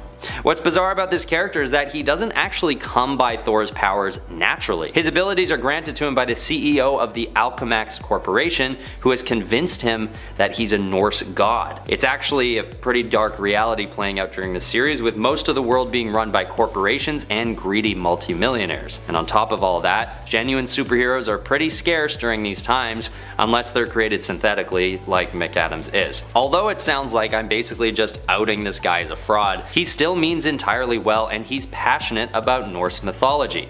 What I find really cool about this character is that he's become a superhero through passion and obsession with the real Thor, which sort of turns him into a pretty genuinely powerful and motivated variant, especially since he fully believes he's the real deal. Number 7. Spider-Man Reign. 35 years have passed. Spider-Man is an old, retired man. Mary Jane Watson has passed away. New York is under the control of dictator Mayor Waters and his police force called Reign. But unbeknownst to most, it was Venom who had been pulling the strings, taking the position of aide to the mayor in the body of Edward Sachs. This version of Venom is much more brooding, maniacal, and downright dastardly than his mainline counterpart, plotting, scheming for the eventual return of his rival. He's a bitter old symbiote since Spider-Man retired, feeling abandoned by the hero and cannot wait to get his hands back on him. He has replicated himself thousands of times, put together the Sinister Six, and has trapped the citizens of New York in the city with his security system known as Webb, that's W-E-B-B. All that, and he is still defeated by the end of the comic. Shame. Number 6. Agent Venom. Flash Thompson, the bully to Peter Parker and unknowingly his high school #1 fan. After he goes off to the army and loses both of his legs, he joins up with a secret government program, Project Rebirth 2.0, that sees him bond with the Venom symbiote to become Agent Venom, a symbiote super soldier who set off on his own as a hero, joining the Secret Avengers, the Guardians of the Galaxy, Thunderbolts, and fighting in lots and lots of stories before he lost the symbiote and eventually became Agent anti-Venom. With the symbiote, Flash gets the superhero starter pack of powers, plus those awarded to hosts of symbiotes. So that's wall crawling, web generation, spider sense, plus invulnerability to spider sense, invisibility, symbiote tendrils, and shapeshifting, and hive mind, and all that extra good stuff. But being a soldier, he is also extremely adept with weapons. He's an awesome fan favorite character just like the original Venom, giving him a whole ton of the power of popularity. Number 5. Earth X. If you haven't read Earth X, well, do it. But the basic premise is that in this alternate reality, the people of the Earth all begin to gain mutant abilities. And in the words of Syndrome from The Incredibles, and when everyone's super, no one will be. Captain America specifically was a bit more tragic in this story. For starters, he felt unworthy as he had actually separated the Red Skull from his head using his shield in an act of vengeance, causing him to step down from the Avengers out of shame. But this likely led to all the Avengers except Vision being defeated by Absorbing Man. So this Cap was a faded version of what he could have been, but he still had all the same powers and abilities and still fought against what was wrong and stood for what was right. But it's when he passed on that he actually became more powerful. Cap turned into one of Marvel's avenging hosts, which were basically angels in the realm of the dead. His wings enabled him to fly. He could change his shape, but usually looked like himself. He was able to travel between the dimensions of the land of the dead to paradise, and from paradise to the antimatter sun of the negative zone. On top of that, Cap could also awaken the latent memories of those in the realm of the dead with a single touch. He also wielded an extremely cool sword, but we don't know what its capabilities really are because he never used it. He is a much different Captain America with an extremely unique set of powers and abilities, but he's also one of the coolest. Number 4. Kiyoshi Morales. When a group of 5 Captain Americas from different realities are brought together, we're gonna look at 2 who have not been seen before.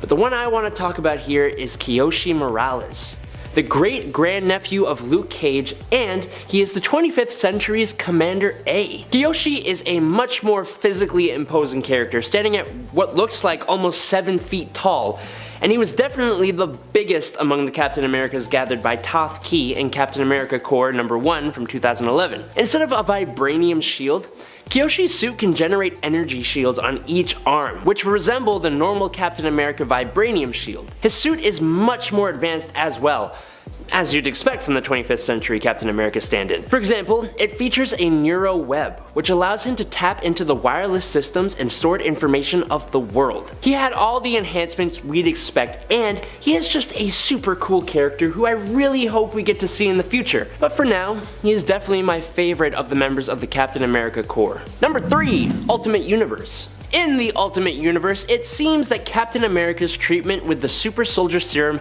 actually seemed to give him a bit more of an edge in terms of his powers. For example, while this universe's Hulk is a bit weaker than the 616 version, he is still incredibly strong. But this Captain America was able to go toe-to-toe for a few rounds against the Hulk, almost actually defeating him and eventually knocking him out, which is like 616 Cap could never do that. Ultimate Cap also seemed pretty capable of handling armies of guys all on his own. He was an extremely capable leader while also being a bit more than a little ruthless compared to his 616 counterpart. Like when he was fighting against the Chitauri Herr Kleiser, his rival. He resorted to traumatizing Bruce Banner to get him to turn into the Hulk and then convincing him that Kleiser was getting it on with Betty Ross so that Hulk would pummel Kleiser into the concrete and then eat him.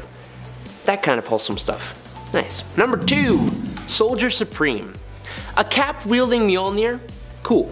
But how about a Cap with the mystical and magical powers of the Sorcerer Supreme? Well, we get that in Infinity Warps, when Gamora, wielding the Infinity Gauntlet, basically folds reality in half, merging characters with other characters. One of the two merged together, in case you didn't catch on, is Captain America Steve Rogers and the Sorcerer Supreme, Dr. Stephen Strange. The result would be Stephen, with a PH, Rogers, the Soldier Supreme. He fought in World War II against the German hell priest Dormammu Red, and would use his super enhancements and military training alongside his mystical and magical abilities. During World War II, he teamed up with his Howling Commandos of Hoggoth, including Dum Dum Fury and Bucky Wong. Later, in the modern era, after returning from banishment in the Negative Zone, he would team up with Iron Hammer, Arachnite, and Weapon Hex to battle against Devondra. Number 1. Super Soldier. Seems like when you take one character and smush them together with another character, you get a pretty OP new character.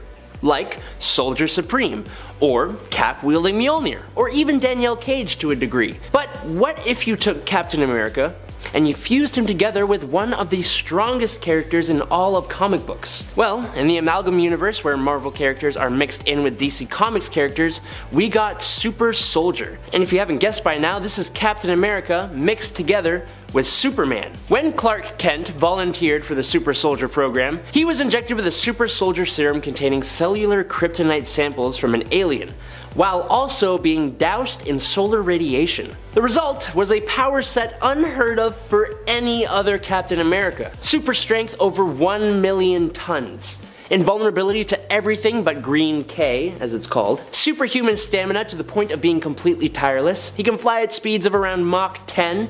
He has superhuman speed at speeds of about 2,000 miles per second. He can hear and smell anything on Earth. He has a sonic scream that allows Clark to destroy someone's literal essence. No need to eat or sleep. He can heal instantly from most any injury due to his altered metabolism. Clark can create hurricane-level winds by blowing and can also chill his breath to project ice from his mouth. And he has extremely hot heat vision. I think that pretty much covers it, and I don't really need to say more. But you take all that and put it in the mind of an expert tactician and soldier, it's game over for you, buddy. Sorry. Number 10. Lord Iron. I will never turn up the chance to talk about Marvel 1602, otherwise known as Earth 311. This Earth takes a bunch of the Marvel characters we love and plops them in the Elizabethan era. And yes, that includes Iron Man. Going by the name Anthony Stark and Lord Iron, his armor is powered by quote-unquote lightning bottles, and was created when Anthony was captured in the Holy Land during the English-Spanish Wars, and treated rather harshly by the Hulk, resulting in the requirement of the suit to survive. Anthony is sent on a mission to hunt down Banner in the New World with his technologically advanced suit. Now look, this suit in comparison to other versions of Iron Man, it's not the most advanced and powerful suit, but when looked at with the scope of the technology at the time, it's centuries ahead of its time, being nearly on par with base Iron Man armors, only it has a super sweet lightning sword. Like, damn bro, it's nice. Number 9. Original Tony. Technically I'm talking about a version of 616 Tony here, but this isn't even really like the 616 Tony. Not the one we have now anyways, although at one point this was the 616 Tony. This version of Tony ended up getting amalgamated with his younger self to give us the version that we have now, because this version ended up fighting his younger self. Yep, it all happened as part of the Crossing event. Ah yes, the Crossing event, what a marvelous time. During that event it was revealed that Tony was actually a sleeper agent for Immortus, aka an alternate name and persona of Kang the Conqueror's. He is activated and ends up becoming somewhat unstoppable when it comes to the Avengers' power to defeat him, and Kang. Instead, they enlist the help of a younger Tony Stark from the past, who actually almost dies fighting against his older self. In the end, however, Tony has a change of heart, and he basically sacrifices himself to save his friends and the world from Kang. However, as I said, this version of him would later be resurrected and then amalgamated with the younger Tony, who remained in 616 in his place. Together, they would give us the Tony Stark that we know and love today in the comics. Number 8. Exiles. Tony Stark, the undisputed monarch of Earth. What? Take a man with the intelligence, wealth, and power of Anthony Stark and make him unbothered by any kind of sense of morality. That's a man who can bring the world to its knees, but has the sense to not let them know it, and then be begged to take charge. Tony Stark of Earth 42777 acquired every world conglomerate. He organized a mutant war against humanity and then defeated their leader, Magneto, created a worldwide famine the likes of which was never seen before, and then invented the cures and vaccines to fix it, and then he got elected president. He developed weather controlling technologies to create biblical level natural disasters in Europe and Asia, having them beg for help to the point of giving up control. Central America and Canada had economic down spirals that brought them into the fold too, and he made a deal with Dr. Doom, who had attacked the Capitol and then taken out all the other Democratic leaders in America, who he also destroyed after receiving a blast to the face that left him disfigured just like Emperor Palpatine. He's D-Life the Hulk. This version of Tony Stark is ruthless and powerful. Number 7. Shuri. Shuri is actually Black Panther's sister, and I gotta say, I love her as Black Panther. Shuri actually always wanted to be Black Panther ever since she was a young girl. At one point, her brother T'Challa agrees to train Shuri to help her prepare for becoming Black Panther should that day ever come. And come it did, so I guess it's good they did that training. Black Panther at one point becomes the king of the underworld, ruling alongside Bast, and in his place, Shuri is crowned queen, and also takes up the mantle of Black Panther. Like her brother, Shuri is exceptionally smart, strong, and is also a skilled fighter. Number 6. Coal Tiger. T'Chaka II is the son of T'Challa from the MC2 alternate Earth/future. T'Chaka is named after his grandfather, T'Challa's father, which is also why he's the second of that name. T'Chaka can transform into a panther-like human hybrid and goes by the name of Coal Tiger in this universe. In his animal-like form, he is considered even more powerful in terms of his strength, speed, agility, and senses. We don't know who his mother is in this universe, I don't think, but MC2 is a universe filled with heroes' kids who grow up and basically become supers in their own right, such as Spider-Woman aka May Parker, who also hails from MC2 or Earth 982 and is the daughter of Spider-Man and Mary Jane Watson Parker. And it's also pretty much the reason why we have that universe, which is a cool one, so yay. At number 5 we have Dark Claw. This is a fun one, but it's also arguably a very underestimated Wolverine variant, all things considered. For those of you who don't know Darkclaw, he's basically a combination between Wolverine and Batman. The Amalgam comics show different heroes from the Marvel universe merging with those of the DC universe, and the result of Wolverine and Batman coming together is a pretty powerful new hero. There's not much more to report than the obvious, which is just that Wolverine and Batman's abilities are combined. But if you really think about it, there's only power gain for Wolverine in this amalgamation. With all the power that Wolverine already has, met with the innovative genius mind of Bruce Wayne, the possibilities for this variant are basically endless. At number 4 we have General James Howlett from Earth 12025. Appearing mostly in Volume 2 of Extreme X-Men, this highly decorated hero is known to be the most powerful in this reality. This version of Wolverine's bones are actually coated in adamantine, which is a mystical metal that comes from the ancient Greek gods of Olympus. The metal keeps him immune from telepathy, and it's also known to be more powerful than adamantium. Adamantine, adamantium. They're different. Adamantium, of course, being the one that the original Wolverine relies on. The adamantine is so strong that it even keeps Wolverine safe from attacks from Thor's hammer. Plus, this guy has some pretty cool titles attached to his name and is an explorer working for the government of Canada. So he just seems like a cool dude on top of everything else. Did I say dude? I meant god.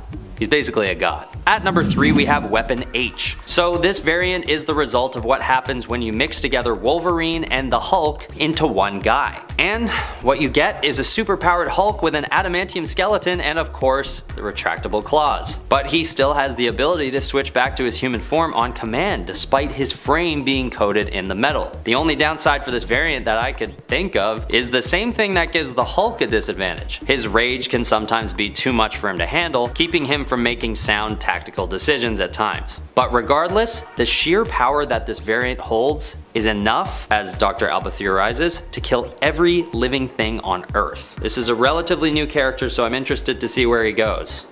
I guess we'll all see. At number 2 we have Weapon Omega. Aside from just looking pretty cool, Weapon Omega is undoubtedly one of the most powerful variants of Wolverine in any reality. This guy has all the powers of Wolverine with the added abilities of Apocalypse. So yes, he's basically immortal and can teleport, and also use mind control, shift in size on command, and fly. Not to mention the huge blaster that's replaced one of his claw arms, and the crazy armor that he's got equipped at all times as well. Also remember, he's still got his healing abilities, even if someone did get close enough to do any damage on this guy, which I doubt is a very easy feat to accomplish, and sort of pointless considering he never dies. Weapon Omega eventually takes over for Apocalypse as leader of the Horsemen, solidifying his position as one of the most powerful variants of Wolverine in his political influence as well. Finally, at number 1, I'm putting Phoenix Force Wolverine, because there's really no comparing Phoenix Force to any other entity in terms of power, at least as far as Wolverine variants go. When possessed by Phoenix Force, Wolverine has the ability to manipulate matter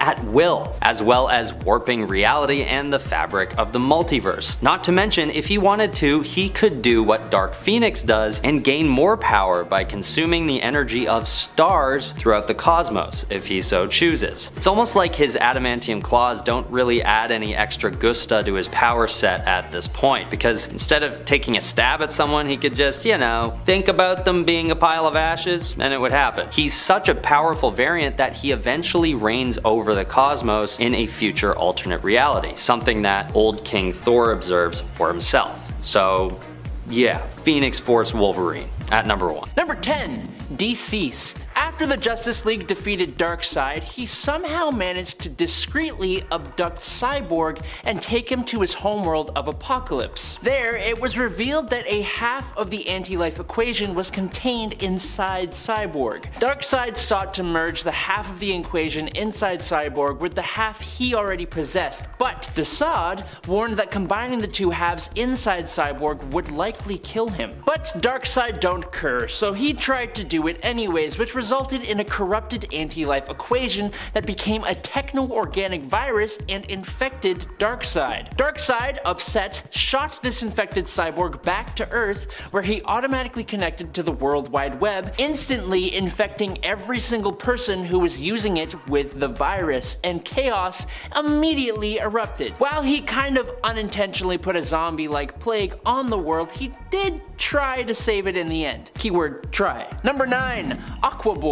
In Superman Batman issues 60 and 61, we're introduced to the Justice Titans, and in case it wasn't obvious, this is indeed a mashed together version of both the Justice League and the Teen Titans, which in my mind makes things kind of complicated since Cyborg is a main part of both after Flashpoint. Aquaborg himself seems to be a mix of Aquaman and Cyborg, as his name is Arthur Stone. We don't really see him do anything specifically worth mentioning other than fighting Batman and an amalgamated Doomsday and Deathstroke called Doomstroke. Number 8. Earth 3839. In this alternate universe, appearing in Superman and Batman Generations 2, number 4, Cyborg, well, he's a bit of a chump. During a confrontation with Metallo, this Earth's Alexander Luthor, Cyborg gets completely immobilized by an EMP and had to be carried to safety by the other heroes, who included Jay West the Flash, Clark Wayne, a superpowered Nightwing, Janet Hall as Black Hawk, and Hal Jordan Green Lantern. Unfortunately, there isn't really much more to say about this one. He was kind of poo,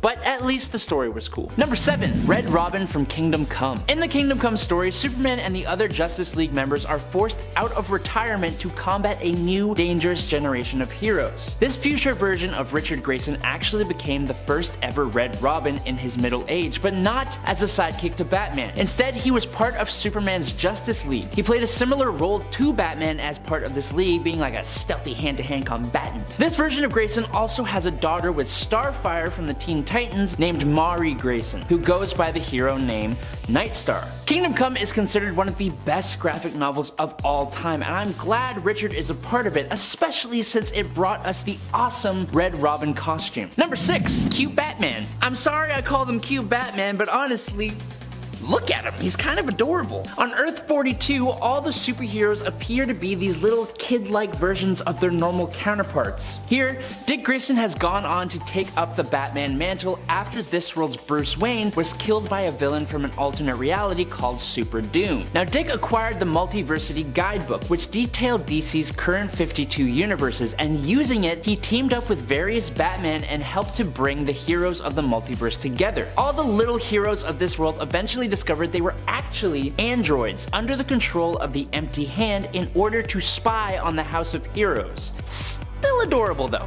Just saying. Number 5, All-Star Superman. All-Star Superman is actually a 12-issue series that sets itself apart from the rest of the DC universe by sort of being a standalone story. At the beginning of the tale, Superman saves an exploration mission to the sun that was sabotaged by Lex Luthor. But because of his overexposure to the yellow sun, he ends up developing new abilities such as the power to harness his bioelectric aura and pushing his normal abilities to unimaginable levels. But it wasn't just his powers that got a boost. His intellect, creativity, imagination, and curiosity also got boosted up to the point that he started getting new skills and trying out new experiments, even some that would allow a successor for himself to be created. That's important because while his abilities and mental acuity had been boosted up and he even became immune to green kryptonite, the overexposure to the sun also meant that he was starting to slowly pass away as his cells became overloaded, causing this story to get really damn emotional. Number 4, Strange Visitor Superman. Okay, before we start,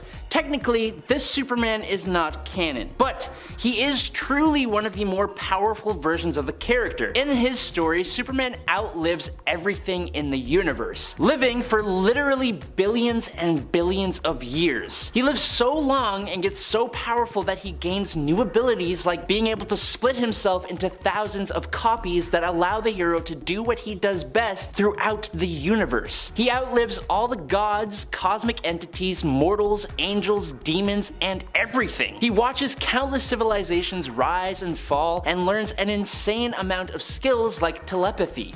He absorbs ridiculous amounts of energy, learns magic and strange sciences through all his copies, and then reabsorbs them at the end of everything. He can fly faster than the entropic waves of the end of the universe and can even manipulate the fabric of reality through sheer strength. Number 3, Quantum Superman. Alan Adam is Captain Atom, or the Quantic Superman of Earth 4. He's basically a fusion of Dr. Manhattan and Superman.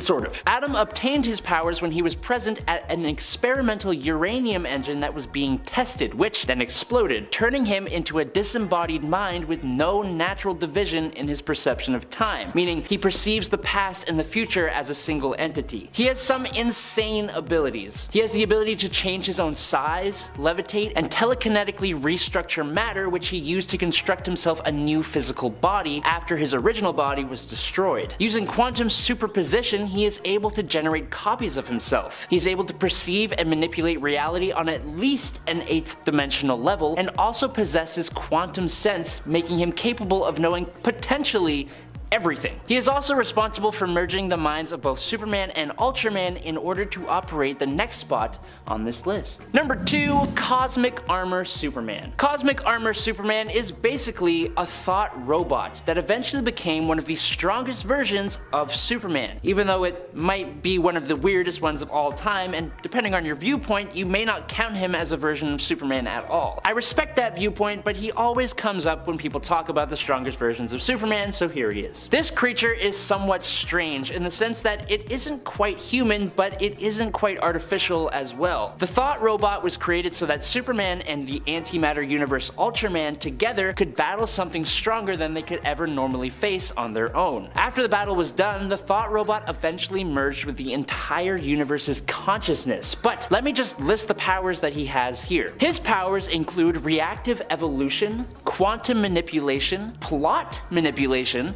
energy manipulation, reality warping, space and time manipulation, immortality, matter manipulation, fourth wall awareness, and a bunch of powers that we can't even imagine. And number 1, Superman Prime. Superman Prime, or Superman 1 Million, debuted during the DC 1 Million event. This version of Superman stuck around Earth till the end of the 21st century, but after all of those he grew to love passed away, he handed off the Superman mantle to his successor and then went off into space from the 22nd century all the way to the 700th century. He gained godlike abilities and could even bestow his power on others, which he did when he returned to Earth and his descendants. But this guy also spent 15,000 years inside the sun and was drenched in its yellow radiation to become an even stronger version than he already was. He essentially became a god in his own right due to the fact that his exposure to the sun for thousands of years allowed him to increase his his powers exponentially. Superman Prime became faster and stronger than any of his other versions, and his powers were increased to unthinkable levels. Number 10. Azuri. King Azuri is T'Challa's grandfather. He is the father of T'Chaka, who ruled Wakanda during World War II. Before T'Chaka was Black Panther, Azuri was. He was rumored to be a brutal man who basically beheaded anyone who trespassed into Wakanda and possibly hunted outsiders for sport, displaying their heads on spikes. In reality, although he was pretty harsh and had no qualms with killing and beheading those who refused to leave at his behest, he was not completely unreasonable and would only seemingly attack those who actually refused to leave Wakanda. So he wouldn't just straight up kill people usually, he'd just be like, hey, could you like get out? If they didn't get out, he's like, well, okay, guess I'm gonna behead you, I guess. When Captain America came to Wakanda, Azuri asked him to leave, and when he refused, they fought.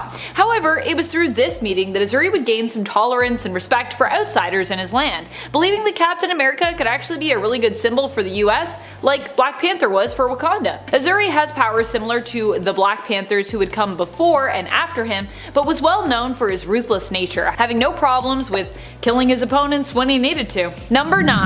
Ultimate Black Panther. In this reality, T'Challa was the younger brother of M'Baku, who was meant to become Black Panther and King instead. Jealous and overconfident, T'Challa decided to take part in the Panther ritual ahead of his time, before M'Baku did. The dangerous trial involved hunting and defeating a Black Panther, and as a result of attempting it, T'Challa was maimed with his throat actually ripped out. The king was worried about losing his son and was forced to reach out to the US for help. They were able to save T'Challa, but Nick Fury also forcibly recruited him into S.H.I.E.L.D., refusing to release him back to Wakanda and his father. And although this sounds really harsh, apparently Fury did believe that it was because, you know, T'Chaka maybe was behind the fact that his son got so injured. Initially, T'Challa was not super gifted when it came to combat, but after training with Captain America, he proved to actually be a really great fighter. This version of T'Challa does not speak as his vocal cords were severely damaged in the Panther attack, or completely gone. Actually, I think they're completely gone. I feel like if your throat's ripped out, vocal cords probably don't exist. And friends, before we move on to this next spot, if you are loving this list and you want more lists like it, be sure to show your love for Black Panther in the comments below. Number 8. Killmonger. For a short while in the comics, Killmonger took up the mantle of Black Panther. He did so after defeating T'Challa in ritual combat. Pretty impressive considering that T'Challa would still have been Black Panther at this point, and unlike the film version of this fight, didn't actually have to depower himself in order to fight Killmonger in issue 20 of the 1998 Black Panther series, considered volume 3 overall. Although they do have to fight for a long while, even needing to both take breaks, which seems to have a toll on Black Panther's normally heightened senses, and is probably why he lost this fight. Killmonger may have not had the heart-shaped herb, which he did not ingest before adopting the mantle, but he is known for being a brilliant mind in the comics, super strong, and basically a genius inventor. He made plays to try and maintain his power, even trying to get in with the Avengers as T'Challa had previously done, but eventually did himself in by trying to ingest the heart-shaped herb. Due to the fact that in the comics N'Jadaka is not related to T'Challa by blood, the herb poisoned him as he didn't have royal blood in his veins, and he actually ended up in a coma as a result. So it didn't work out well in the end, but he was still able to be a Black Panther, which I think is pretty nuts. Number 7. Superior Iron Man. Superior Iron Man is actually a version of Tony from the main continuity, but he's so devious and fantastic that I had to include him. What can I say? I'm obviously a sucker for an evil villain version of Tony Stark, as this is the second one that I've mentioned on this list. I just feel like Tony has so much potential as an amazing villain, and honestly, I would rather see him as a villain than a hero. I know that might be a hot take, but there it is. And you might even say he's not just an amazing villain, he's a superior villain. Ho-ho! Superior Iron Man came about as a result of Iron Man avoiding the re-reversal of alignments back to normal near the end of Axis. You see, Scarlet Witch had cast a spell which accidentally inverted the alignment of a good number of Marvel's premium heroes and villains. Well, she meant to invert them, but not all of them. She meant to invert one of them, and then everyone else got affected too. Oops. Among them was Tony. When this was reversed, so Tony would go back from being evil to good once more, the super smart Iron Man found a way to shield himself, resisting the reversal back to being a hero. Instead, he remained a villain who simply passed himself off as a hero.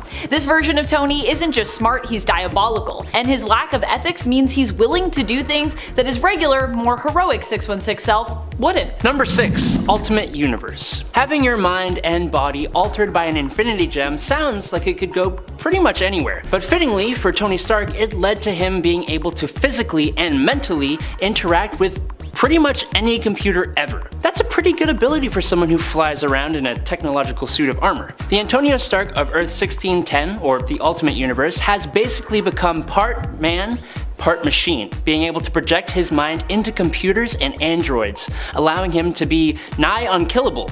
Proven when the Master, Reed Richards, seemingly brought his demise, but he became a non-physical entity which could manifest itself via computer systems. When actually physically inhabiting an Iron Man armor, he gains the usual abilities, plus force fields and cloaking. He's also got nanites in his bloodstream that he uses to control his suits, as well as open locks, defuse boom booms, and interact with all forms of tech. This Ultimate Universe Iron Man, like quite a few of the other Ultimate Universe characters, is pretty ultimate. Number 5.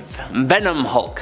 Now, this has happened in the 616 continuity. In Absolute Carnage, Venom abandons Eddie Brock to bond with a more powerful character to take on the null-boosted Carnage, the Hulk. It looks amazing, with Venom barely even being able to fully cover the Hulk's massive body. But while you may think this combo would be a game changer for the heroes, it is ultimately really disappointing, as Bruce is dealing with his Devil Hulk persona and Carnage targets this. Hulk reverts back to Banner and then gets his spine ripped out, way too fast. Luckily, we get a slightly less awesome looking version of Venom-Hulk. In What If number 4 on Earth 1089, we see a Venom symbiote fully bond with Spider-Man in their first encounter. He feeds off him until he encounters the Hulk. Now, if I was a symbiote and I had the choice between Peter Parker and the Incredible Hulk, I'd probably ditch Peter Parker just like Venom did here. He easily takes over the simpler mind of the Hulk. Venom feeds off the gamma radiation of the Hulk, eventually moving on to Thor. But the potential of this kind of amalgamation is just, I don't know. I think I gotta change my underwear now. Yeah. Number 4. Infernal Hulk. I think superheroes need to stop banishing Hulks. It doesn't do anything but make them more mad. And in this case, you turn them into a demon.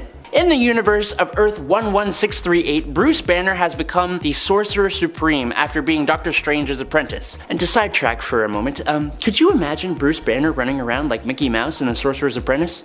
You can't tell me that wouldn't be entertaining. Anyways, using the magic he learned, he managed to separate the Hulk persona from himself and send it to hell. For Supreme Sorcerer, you think he would have a bit more forethought. Sending the Hulk to hell managed to get him corrupted by demons, turning him into the Infernal Hulk and giving him some pretty powerful demonic abilities. Now, after some time, Earth 11638 is visited by the Earth 616 Bruce Banner alongside Deadpool and Spider-Man. The Infernal Hulk clawed his way back into the mortal plane by trading places with the Hulk persona of Earth 616 Bruce Banner. Spider-Man, Deadpool, and Sorcerer Bruce Banner come up with a plan by reversing the spell that banished the Hulk persona and sacrificing Magic Bruce so the Infernal Hulk had nowhere to go, effectively ending the whole thing, and it was all thumbs up after that. I don't know. Number 3.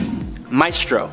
I feel like we have talked about him way too many times to count, but for those of you who don't know, Maestro is the dystopian future version of Hulk, the variant of Hulk that haunts his own dreams. He rules over the creatively named city of Dystopia as an incredibly evil and immoral dictator. Years and years of radiation due to the nuclear conflict that spawned this dystopian future had made Maestro sick and villainous, as well as twice as strong as the base level Hulk, but with all the intelligence of Banner to boot. This bearded green behemoth has been a fan favorite character since his introduction in the Future Imperfect storyline, and his backstory, fighting the Human Torch, Doctor Doom, Namor the Submariner, and Abomination, is pretty intense and a fun read. Not to mention his debut where he fights the Incredible Hulk and defeats him like it's absolutely nothing to him. Such a great character. I think he needs to show up in the MCU, like sooner or later, please. Just once. Just one time. Just one time. Number 2! Immortal Hulk. Who knew that all those times Bruce Banner should have lost his life and was saved by the Hulk, he actually did, and was revived. Apparently, all these revivals actually made Hulk more and more powerful, resulting in the Immortal Hulk, which is one of the most powerful versions of the Hulk we have ever seen. He's articulate. He seems to be more intelligent than Banner, and his strength is nearly unrivaled. He can literally smell when someone is lying, which is just kind of insane by itself. But I think the strangest thing is that he will only come out at night, kind of like how the original Hulk did. But now, the Hulk won't even come out to actually save Banner's life anymore. Like,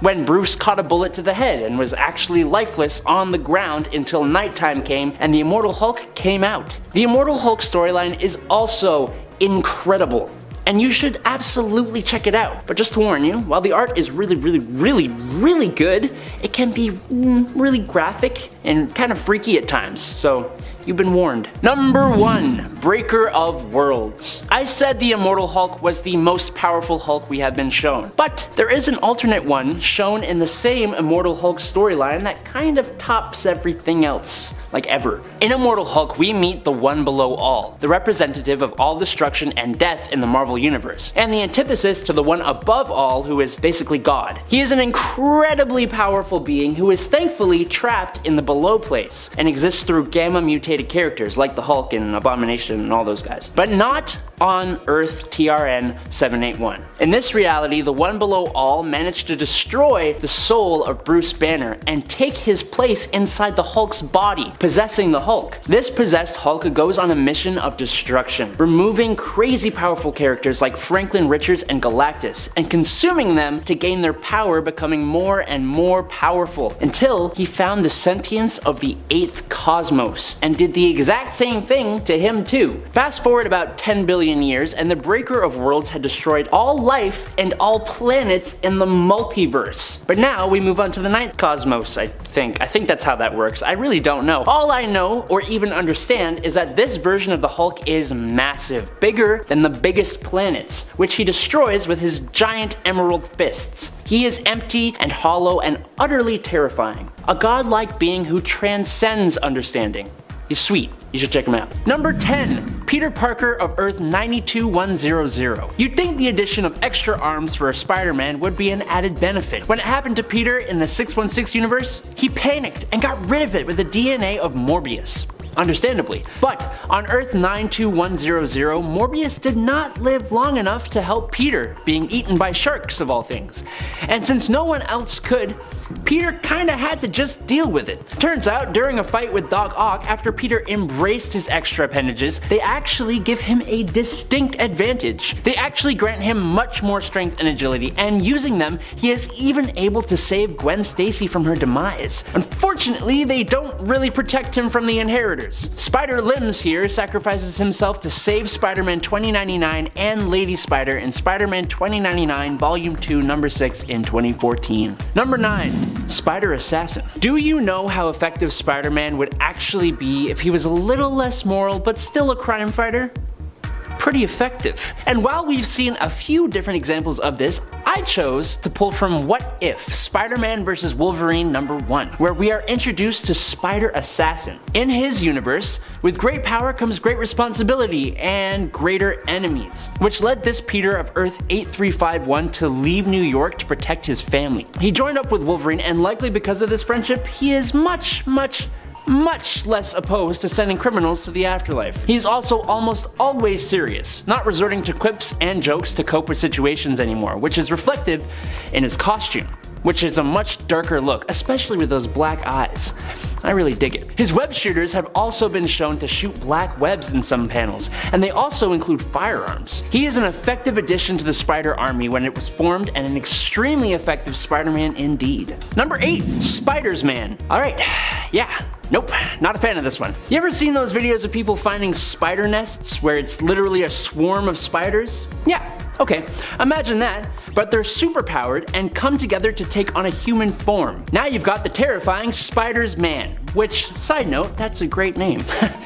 In Spider-Geddon number 3 of 2018, we are introduced to a colony of radioactively powered spiders, who consumed a high school boy by the name of Peter Parker when he fell into their enclosure at Horizon Labs. After consuming Peter, the spiders gained a sort of hive mind in Peter's image, and began fighting crime in Cruel York of Earth 11580. Other than his usual Spider-Man powers and the benefits of being a swarm of spiders, the colony is also able to poison its victims with a bite, or, if they're hungry for power, devour them whole. And it's incredibly hard to actually de-life this guy, as even a single spider being alive means technically Spiders-Man is also still alive and can multiply to rebuild itself. Number 7, MCU Captain America. I find it hard to be able to put most of the MCU iterations of characters into a list of most powerful versions of themselves. The MCU tends to depower a lot of their characters, which I suppose is understandable from like a storytelling perspective. But when this version of Cap wields Mjolnir and smacks around Thanos for a little while, nearly beating him all on his own, a feat the Hulk could not even achieve, and then fights the army Thanos brought with him, all with minimal training wielding the power of Thor, it's honestly a sight to behold. I almost wish they showed us Cap going through time fixing all the branched timelines the Avengers had created. It would have been so cool seeing the ways he could use the hammer. Like, imagine Captain America flying through the air with his shield in one hand and being dragged by Mjolnir in the other. It would just be really cool. Number 6. Danielle Cage. On Earth 15061, Danielle Cage, the daughter of both Luke Cage and Jessica Jones, would eventually become the Captain America of her time. And, well, let's just think about this for a second. The subsonic flight and superhuman longevity of her mother with the bulletproof skin of her father, plus the superhuman strength, durability, stamina, speed, and healing factor of both of them? Yes, Danielle Cage doesn't just use the shield of Captain America. She is the shield. She arguably does not even need her shield, which is a controllable drone replica of the original. Unfortunately, we don't get to see much of this version of Danielle Cage, but we know Danielle is a force to be reckoned with, and as such, she is a Captain America who deserves to be on this list. Number 5. Venom 2099. The Earth of Spider-Man 2099 is pretty awesome. Cyberpunk themes, President Doom, a seriously flawed Miguel O'Hara as Spider-Man with that awesome suit. It shouldn't be any surprise that the Venom of 2099 is just as awesome and pretty terrifying. The Venom symbiote in this world has been around for a long time. Like, long enough even to have evolved to have new abilities. Really cool stuff like acid blood and spit. This version of the symbiote bonded itself to Kron Stone, the son of Tyler Stone and the elder half-brother of Miguel O'Hara. It's kinda confusing. The symbiote first appears when it tries to de-life Tyler in the hospital, and that is when Spider-Man intervenes. The fight goes on for a long time, like several issues long, with Venom making Spider-Man choose between his two loves and even de-lifing Spider-Man's former lover, Dana. After Miguel learned of Venom's weakness to sound, sonic sounds were emitted all over the city, stunning Venom and allowing Spider-Man to beat him. Later, the symbiote would merge with Roman the Submariner and flee into the ocean. But this version of the black goop really had some power, not to mention some anger issues. He was a true antithesis to Spider-Man, as Venom should be. Number 4. Host Rider. Ooh, wordplay. Well done. And also an extremely cool looking character with a Venom twist. Only it starts to make a little less sense the more you think about it. This Ghost Rider is actually Robbie Reyes, who, if you don't know, isn't actually the spirit of vengeance. He's actually the spirit of his uncle, who seems to have completely taken over his body. And somewhere along the line, we're not told when, the Venom symbiote bonded with them, creating this almost perfect chaotic parasitic being, basically just using the body of Robbie Reyes. Now, like I said, it kind of makes no sense. Ghost Rider is literally hellfire, and symbiotes are weak to fire, but I don't think anyone is really complaining. This guy is brutal. He dispatches SHIELD agents with ease, and he feeds the Calvin Zabo of his universe to his car. His car eats people! Come on, it is cool and terrifying all at the same time. This Host Rider has an ability called the Penance Kiss, which is very much like the Penance Stare, only with the mouth, determining people's guilt or innocence and then pretty much consuming their soul. I can't help but imagine what his voice sounds like. It's probably really cool. He's brutal, he's ruthless, he looks amazing, he's covered in fire, and they are Host Rider. Number 3. May Parker Venom. Earth X. Earth 999, a world where basically every single person has powers, except things have gone apocalyptic, and where the daughter of Peter Parker, May Parker, is Venom. While her retired and cynical pops ain't too thrilled about it, she does actually have complete control over the symbiote thanks to her advanced and honed spider sense. She was eventually under the control of this kid, going by the Red Skull name, and thanks to her father and other Earth X classic heroes, was saved. With Venom and her father Spider-Man going on to join the super-powered police force and fight crime and supervillain threats together. She eventually, after the death of of, well, death, was recruited by Kang the Conqueror as a multiversal team to fight the Apocalypse Twins. In addition to her proportional spider powers, plus the enhanced spider sense, she gains all the usual symbiote powers, plus a few extra, like what seems to be a rudimentary form of telepathy. And 'tis believed her symbiote could go on to mutate further to gain more powers, which is a good way for Marvel to say, we can do whatever we want with this. She is definitely one of the cooler incarnations of Venom, as are most characters on the Earth X world. Not of Venom, of their own perspective characters. You know what I meant. Number 2, Barbarian Venom. Okay, he's not a barbarian really, but in the War of the Realms, Eddie no longer has the symbiote Venom. He fights as best as he can against the Dark Elves on his own. A War Witch sees his awesomeness and bestows a Dreamstone to him that will give him anything he wants. Now, using this Dreamstone, he is imbued with all the powers of the Venom symbiote, but just quite a bit stronger and with Eddie's complete control, but feeding on his rage, which he shows us when he completely cuts off the arm of the really powerful War Witch and takes on a full force of giants and ogres and trolls and dark elves and a whole bunch of other stuff. But then he faces off against Jack-O-Lantern, also boosted up by another Dreamstone. While this fire-based villain would be a problem for Venom, Eddie gets this stone-looking armor stuff.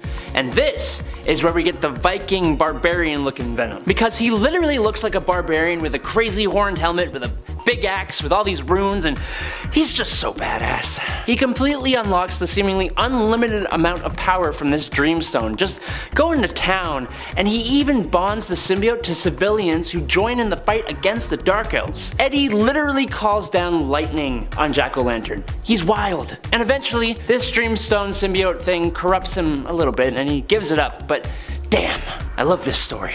Check it out. Number 1, Gwenom. Ooh, more wordplay.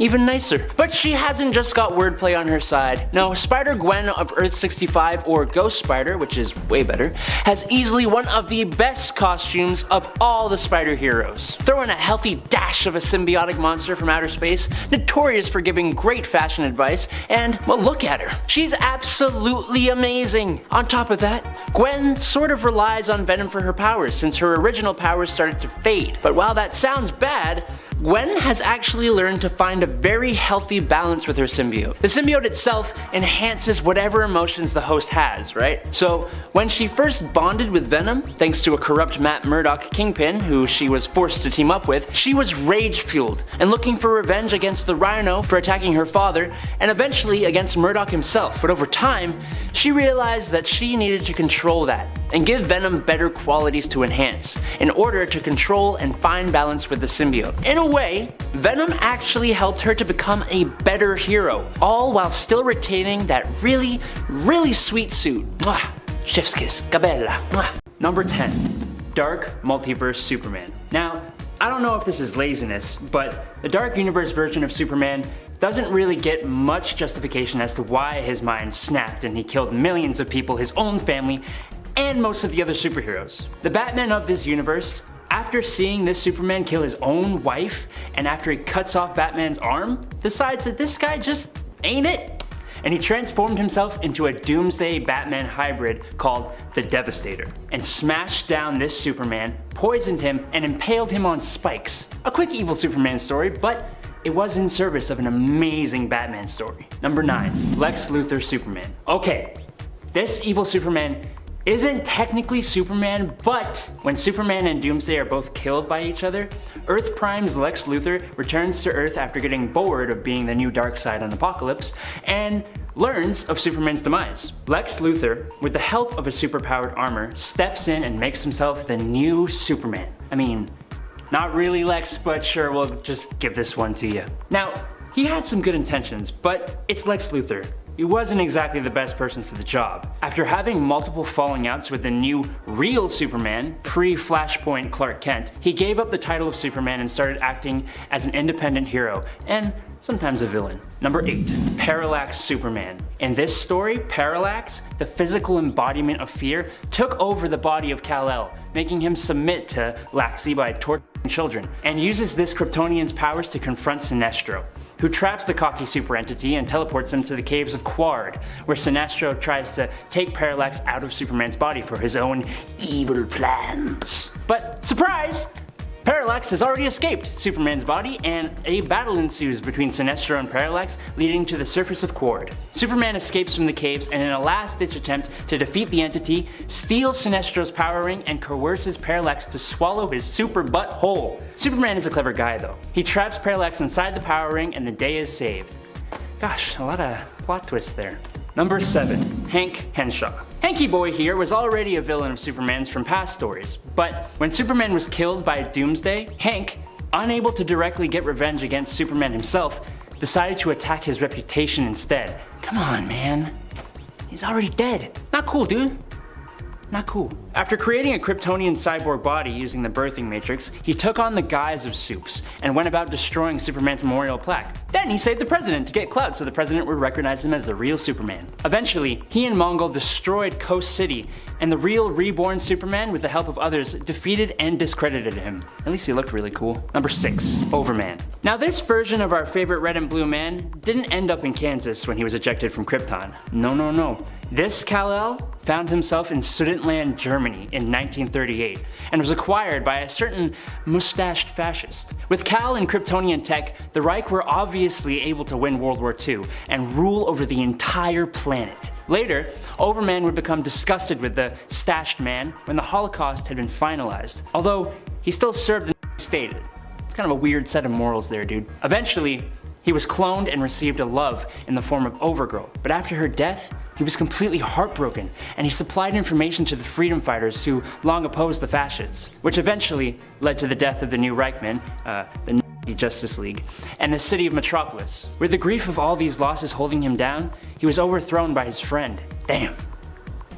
Kinda hard to feel bad for him though. Number 5. The linear verse. The linear verse is an alternate reality where the people age so slowly that it's almost safe to say they don't age at all. Batman began his career in 1939, with his youth lasting for decades instead of the normal aging of a human. In a way, this kind of represents how comic book characters seemingly never age and grow old, except in certain stories. By the late 20th century, the world had most of its superheroes. After this point though, things get a little whack. See, Earth became a dystopia ruled by the wealthy, which, I don't know, it seems a bit too real for me. And a great disaster was foreseen that actually came to pass.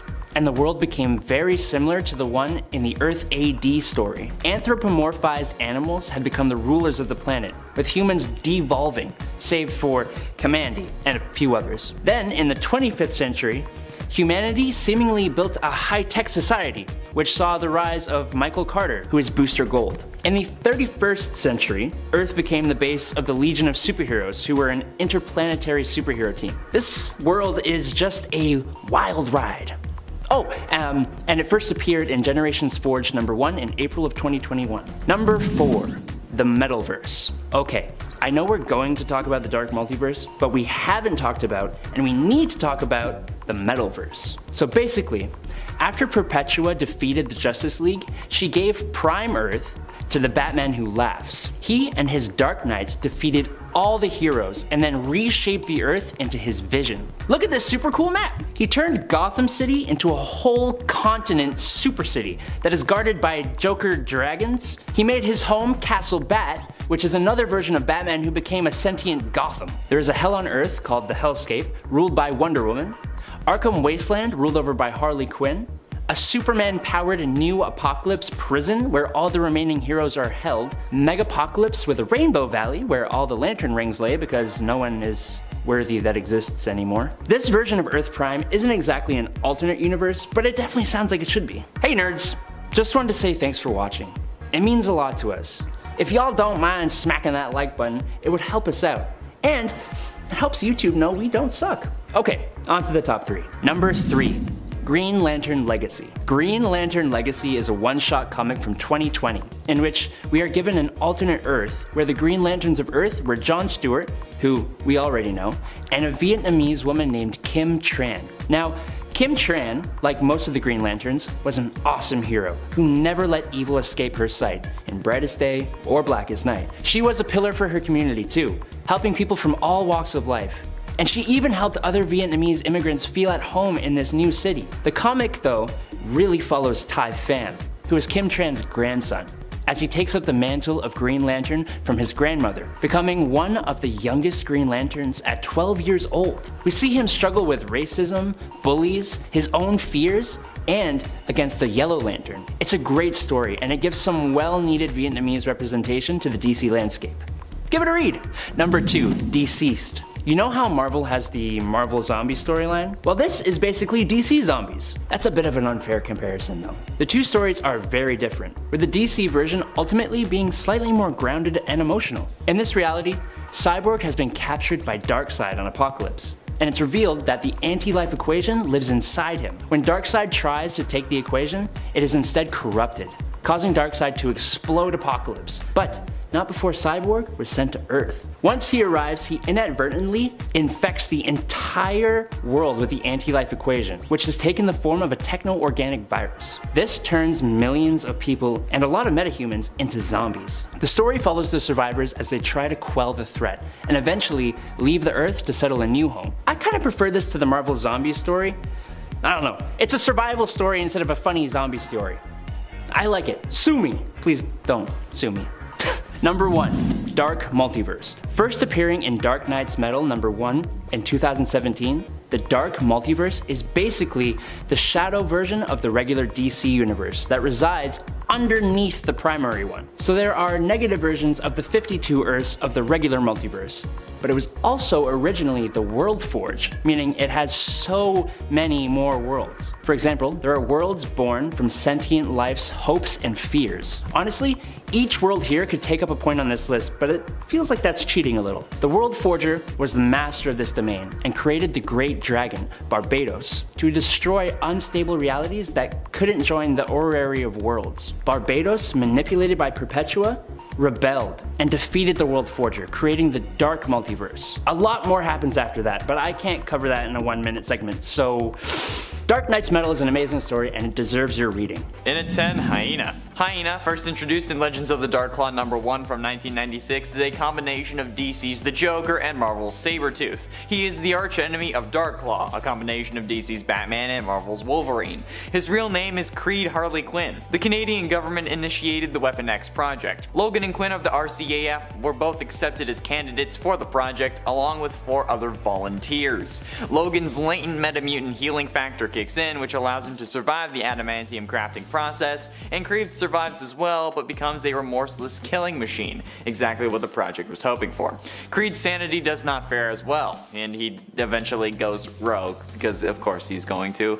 And Indestructible, known as Adamantium, was also bonded to Creed's skeleton as well as Logan's, and he was given claws made of the same substance. Unlike Darkclaw, however, Creed was physically deformed as a result of the experiment and went insane. Project X also triggered metamutant abilities in Creed, who became known as Hyena. Hyena, also known as the Cackling Canine, will not stop his maniacal grinning until his arch-nemesis Darkclaw is destroyed. He also has a gang called the Pack, which is actually kinda cute, but still terrifying. And at 9, Martha Wayne. When Barry Allen altered the timeline so that his mother lived, a lot changed, along with Martha Wayne. She had initially been the mother to Bruce Wayne, who would have become Batman when she was killed in the alleyway by Joe Chill, but Barry's mom surviving somehow resulted in her and her husband, Thomas Wayne, surviving Joe Chill's fateful ambush, but their son dying as a result. Butterfly effect, I guess. This ultimately broke her, driving her completely insane from grief and having her adopt the identity of the Joker, as well as committing various crimes in Gotham, also resulting in Thomas becoming a vigilante known as Batman in an attempt to stop her. By the time of the Flashpoint saga, she had kidnapped the twin sons of Harvey Dent without leaving a ransom note, and then, at her hideout in Wayne Manor, manipulated Commissioner Gordon into shooting the daughter by dressing her up in a Joker outfit, and then murdered the Commissioner. Eventually, Batman arrived, and she had proceeded to bludgeon her former husband with a hammer, an action that Batman willingly endured for a chance at getting a glimpse of the remaining psyche of his former wife. Ultimately, he managed to temporarily get through to her and revealed that they may have a chance of actually undoing the events that happened, although it may result in her deaths. She accepted though, because she wanted her son to live, but apparently not become Batman. And at 8, Suicide Squad.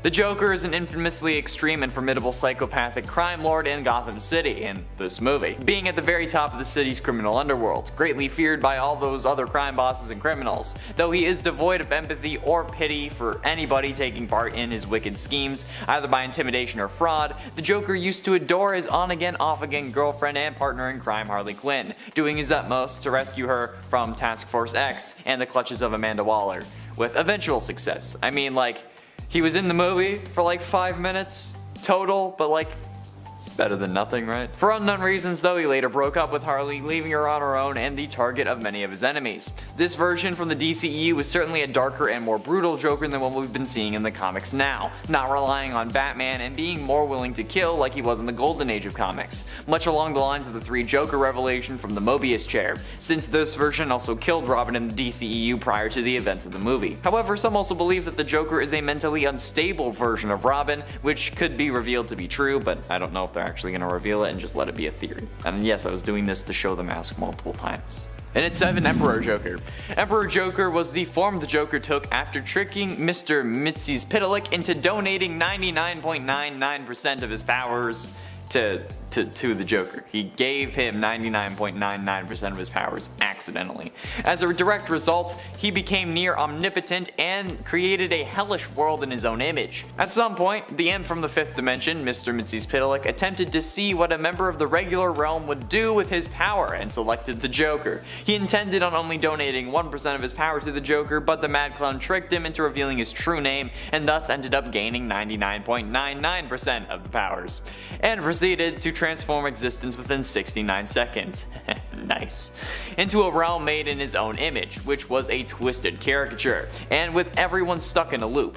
Emperor Joker continually tortured and killed Batman every single day, only to bring him back to life and do it all over again. As could be expected, Emperor Joker took pride in these particular killings due to the unique relationship the 2 characters continued to share. Although this relationship is also the Joker's undoing, since he was still defined by being the Batman's antagonist, and he was beaten by a dog of all things. Okay, well, it was Superman as a dog, but still.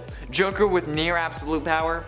No thanks. And at 6, Batman Two-Faces. Batman Two-Faces is the DC equivalent to the Dr. Jekyll and Mr. Hyde story, where ironically, Harvey Dent, also known as Two-Face, isn't the one with the Hyde affliction, but rather Batman himself is.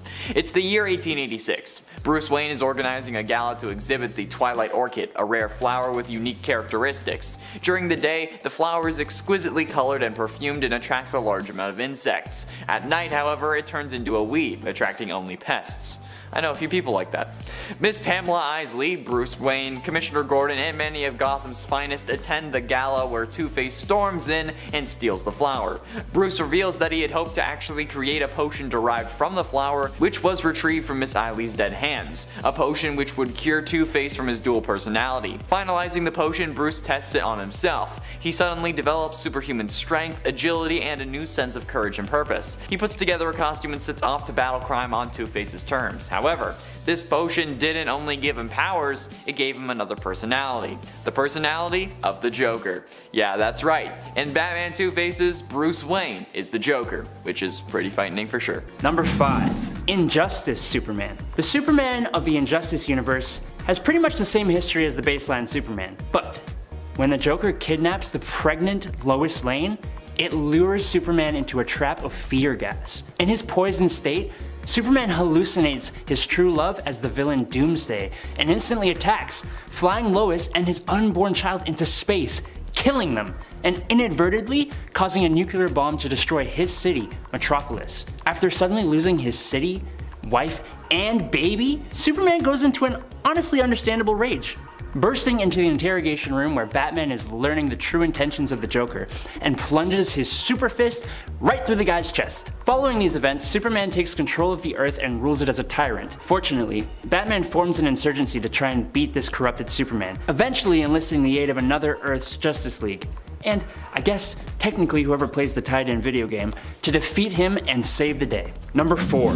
Brutal. Brutal is a cloned version of Superman, but unlike a certain bizarre version of Superman, who we will talk about later, don't worry, this duplication was done by none other than Darkseid himself. He raised the resulting clone into a soldier, nay, a weapon, and unleashed him on the superheroes of Earth 2, along with Steppenwolf and the other Hunger Dogs, but they don't really matter. When Steppenwolf tried to subvert his master Darkseid and take Earth as his own, brutally murders him with his heat vision, establishing his devotion to his Lord Darkseid. Let me make my intentions clear.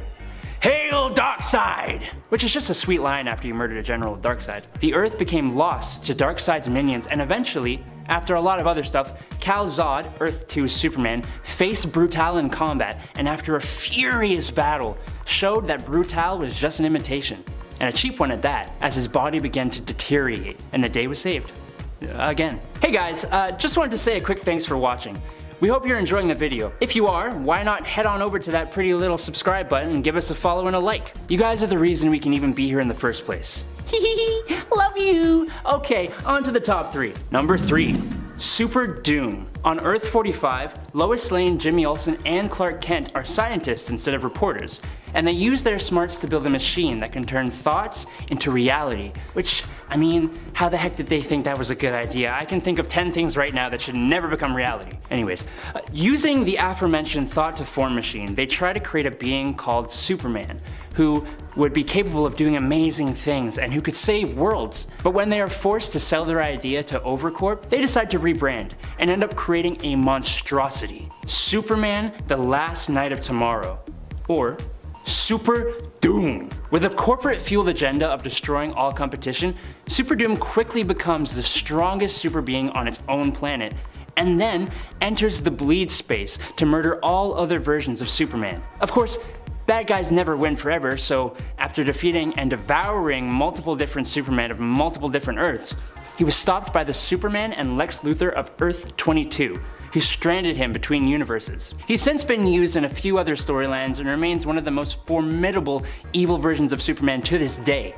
I mean, he didn't even die. Number 2. Bizarro. When Lex Luthor gets the plans for a device called the Duplicator Ray, he modifies the device and uses it to try and create a clone of Superman, who will follow his every order without question. But since our Lex can't seem to do anything right, the resulting doppelganger is an unintelligent, unpredictable, backwards version of Superman, eventually known as Bizarro. Bizarro is a main villain for Superman, appearing in many stories, and I'm so glad because, gosh, he's just so fun to see! Eventually, Bizarro gets a case of the blues and longs for love, and gets the hots for Lois Lane. Lois isn't really interested, but being the great gal that she is, she uses the Duplicator Ray on herself, creating a Bizarro Lois Lane.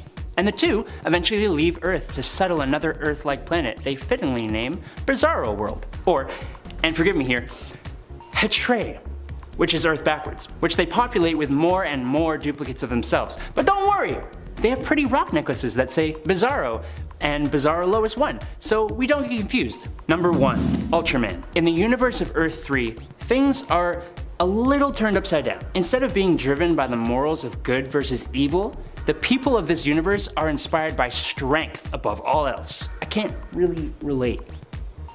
Born on a dying Krypton where Kryptonians evolved to be empowered by green kryptonite to a maniacal version of Jor-El aptly named Jor-Il, baby Kal-El is jettisoned off to Earth. But instead of the classic morals, he's instead inspired by his father to become the strongest possible being with absolutely no weaknesses in himself and the others around him. When Kal lands on the farm of Johnny and Martha Kent, he uses pieces of green kryptonite to empower himself and forces the dysfunctional couple to be his parents until the totally mature age of 7, when he murders them both and sets the farm ablaze. Eventually, this self-proclaimed Ultraman murders the President of the United States of America and takes control of the world, creating the Crime Syndicate of America with other evil alternate versions of classic characters, including an evil Wonder Woman, Superwoman, and evil version of Batman, Owlman, who have a pretty toxic love triangle. Number 10. Multiple Man Venom. In the Old Man Logan story, we get a very awesome, if not short-lived look at the Tyrannosaurus Rex that was host to the Venom symbiote. Now,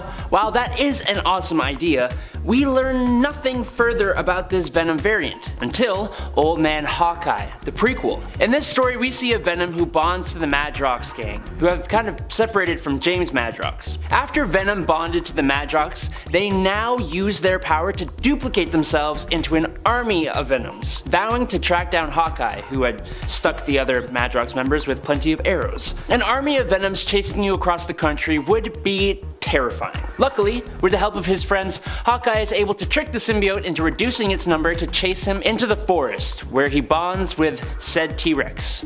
And now we've come full circle. Number 9. Venom Pool. I'm not talking about the what if Jerry Curl Venom, Deadpool, although he's awesome, and I'm not talking about the Back in Black Deadpool. No. We're talking about the Edge of Venomverse one-shot. In this world, there is a sentient tapeworm discovered by scientists that is being turned into a weapon by said scientists. Scientists, man.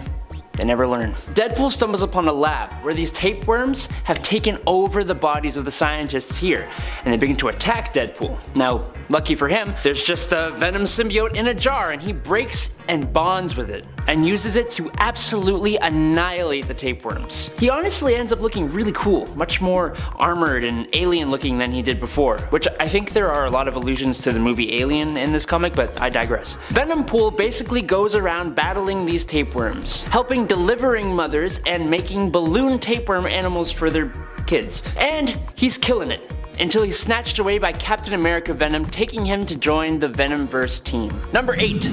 Kingpin Venom. In the alternate Earth TRN-421, we pick up in the year 2061, and Wilson Fisk, the Kingpin, has ended the mortal existence of Eddie Brock and taken the Venom symbiote as his own, bonding into this monstrous, massive, fat guy Venom, which is really intimidating already. But what we learn is that Kingpin has modified the symbiote to be able to travel through technology, kind of like how the ultimate version of Iron Man can, but way quicker, way cooler, and way more terrifying. King Venompin, as I'm gonna call him, can basically travel through electricity and the internet. He is seen controlling cars, helicopters, and even electronic billboards, all to pursue Peter Parker's Spider-Man, who has to literally run away because he cannot take on this guy. In the end, Peter had to flee into the woods, where King Venom followed. This part of the fight didn't last very long though, with Peter using the fire from a torch to detach the symbiote from Kingpin, saving the day rather annoyingly. This guy is definitely way too cool to be defeated, but you know, whatever. At number 7 is Thor, Herald of Galactus. This one doesn't need much explanation for those who already know the role of the Herald of Galactus, but basically Galactus is this enormous cosmic being that has an insatiable hunger for planets, so he goes around consuming them with absolutely zero remorse. But even a being as gigantic and powerful as Galactus needs some help to get his destructive work done. So he always has someone called a Herald that helps guide him through the cosmos and find the next planets for him to consume. In exchange, the Heralds are granted ownership over the power cosmic, which basically gives them a fraction of Galactus's power, which even a fraction is a ton if you know Galactus. With the power cosmic, the Herald is then able to travel at immeasurable speeds through the cosmos and harness almost limitless power in order to fulfill their duties. And at one point, Thor is chosen as the next Herald. His costume changes to something much darker and even cooler in some ways, and also if you imagine Thor's powers paired with the effects of the aforementioned power cosmic, then you can also imagine why this variant deserved a spot on this list in terms of power as well. At number 6 is Iron Hammer. This is such a cool variant because he answers the question, what would happen if Thor and Iron Man combined their abilities into one hero? When Gamora manipulates the souls of the Marvel Universe and mixes them all together, she ends up creating a whole new world called Warp World. Sounds kind of fun, doesn't it? Sounds like the name of a crappy small town arcade, and we all know those are always the best ones. But it is far from that. It's actually a universe where every soul is combined with another within the Marvel Universe. This event basically creates a mixture of Thor and Iron Man, aka Stark Odinson, son of Howard Odin. Riveting bit of writing right there. Basically, this variant ends up with a pretty cool new look as well as a brand new set of capabilities that basically combine Iron Man's wit and intelligence with Thor's supreme godlike power. I mean, even if this was just Iron Man wielding Mjolnir, it would be cool enough, but part of Thor is still in there somewhere, which makes it even more insane to imagine how powerful this variant could be. Number 5. The Spider of Earth 15. There are a lot of characters who go by the Spider, but specifically, I'm talking about the one that's bonded with the Carnage symbiote who comes from Earth 15. The Spider of Earth 15 is a much more sadistic, sociopathic, red-headed version of Peter Parker, which is proven by the fact that he has been sentenced to a total of 67 life sentences in prison for the crimes he has committed. To make him just a bit more lovable, he has a sense of humor very much like that of Deadpool. The Spider was introduced in Exiles number 12 and was a big part of the reality-conquering Weapons X team featured in it, being a sometimes leader of that team. As a Carnage-bonded sociopath, he was pretty powerful, but he was nonetheless sent to the afterlife by a blast from Firestar in Exiles number 44. Number 4.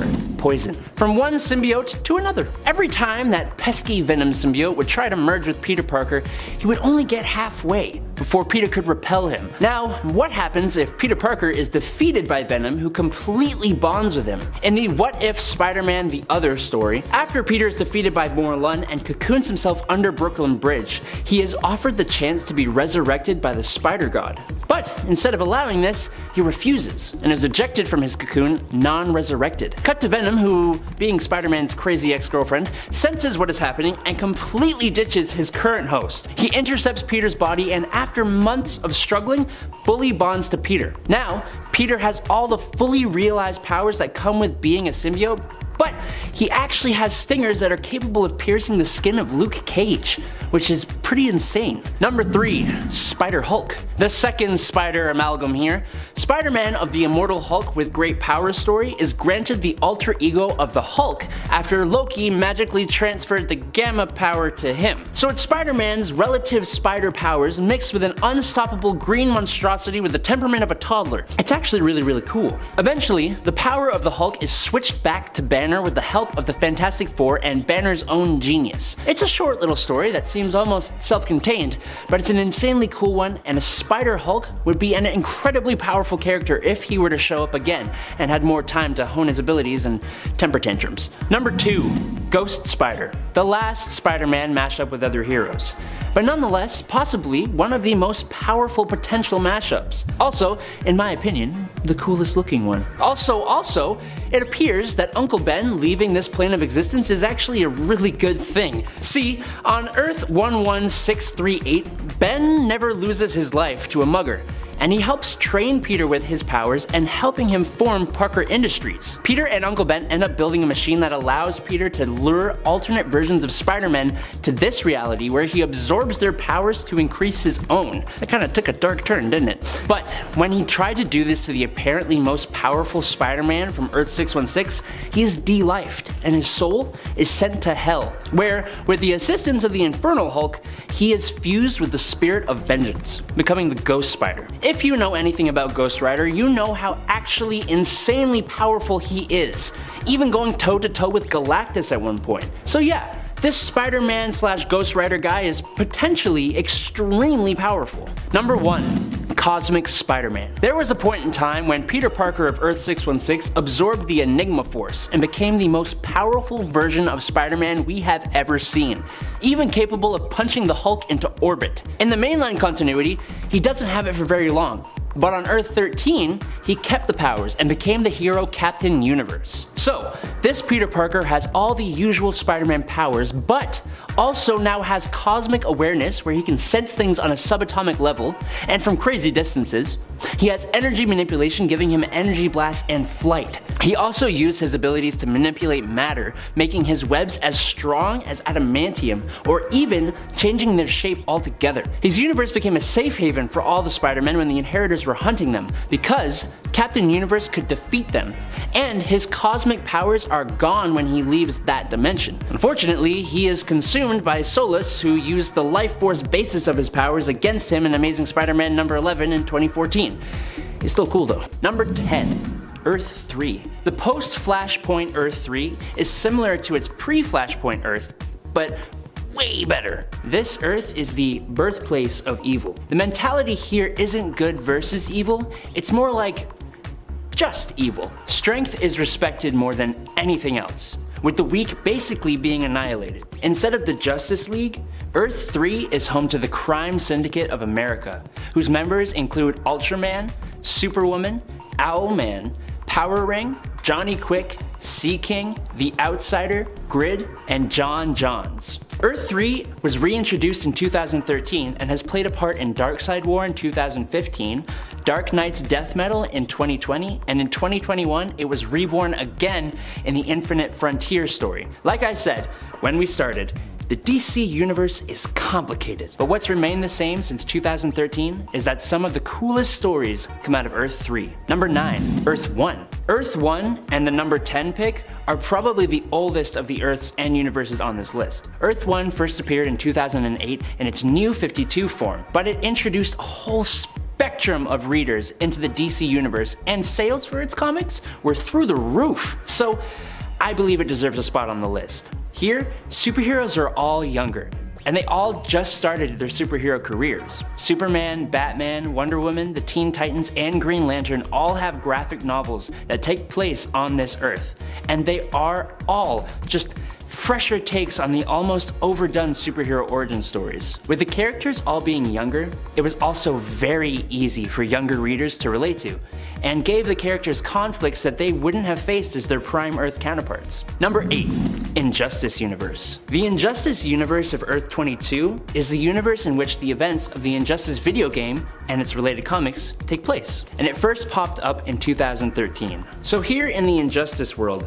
Superman went a little bonkers. After the Joker tricked Supes into killing both Lois Lane and her unborn child, plus unintentionally blowing up Metropolis, Superman murdered the Joker and eventually became a tyrannical ruler of Earth. The Batman of Injustice creates an insurgency, eventually enlisting the aid of another Earth, Earth 1 of this reality. With the alternate Earth's help, he overthrew Superman's regime and rebuilt the world. And that's all just part of the first game. Number 7, the 53rd World. The 53rd World, named by the smart primates who live there, was a world unknown to the rest of the multiverse. It's set in a near future where presumably the world is inhabited by super smart apes, like Planet of the Apes style. Oh, and also, immortality was achieved in 2067, meaning that yes, all these ultra smart apes are immortal. We know that there exists alternate ape versions of Superman, Batman, the Atom, and Aquaman. The existence of this Earth was first revealed in 2018's Dark Knight's Rising: The Wild Hunt, when Detective Chimp was beginning to lose his intelligence. The ape heroes show up, recruited by Raven, Cyborg, and the Flash to help with the dark multiverse, saying they were here to help. Obviously. Detective Chimp, accompanied by the apes of the 53rd Earth, plus Flash, Cyborg, and Raven, go to help Earth Zero's Justice League fight the dark multiverse forces. That's kind of all we know about the 53rd Earth. I want more super apes! Number 6, Archive of Worlds. The Archive of Worlds isn't so much an alternate Earth, it's actually an artificial multiverse which contains pocket dimensions in the form of film reels. Now that's just kinda nuts on its own, but then take into account the fact that it was created by a mad god, Artur Io, who is the god of tales, who is jealous of the new god of tales, which is the internet.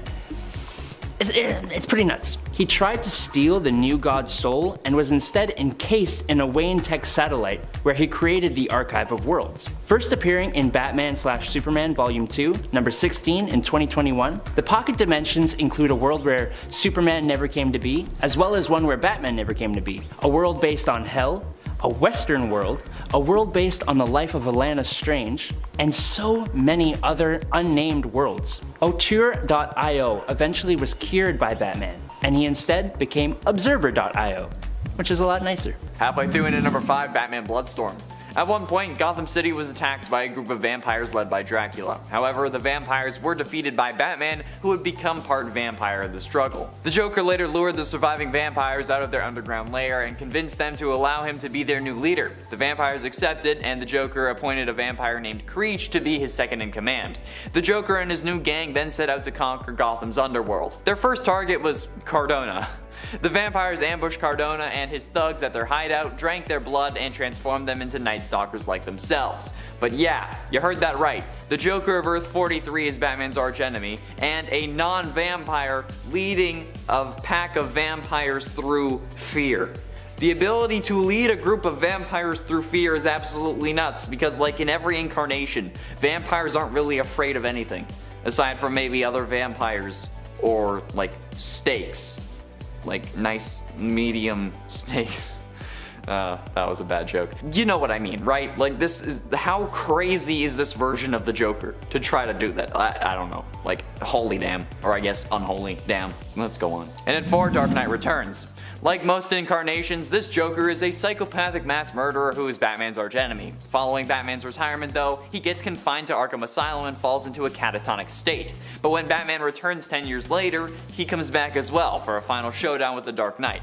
It's unknown how he knows that he's back, but he just wakes up. The final showdown between the two ends in the Tunnel of Love, in which Joker hysterically stabs Batman in the stomach several times. But mid-stab, Batman instinctively breaks the Joker's neck just enough to paralyze him, but not kill him. Joker encourages Batman to finish him off, but Batman won't do it. So the Joker then finally says, "See you in hell," before, in a last act of revenge against his enemy, twists his own neck just far enough to kill himself, and framing his enemy for his own murder. Isn't that wonderful? That's freaking nuts. Who snaps their own neck to frame a guy?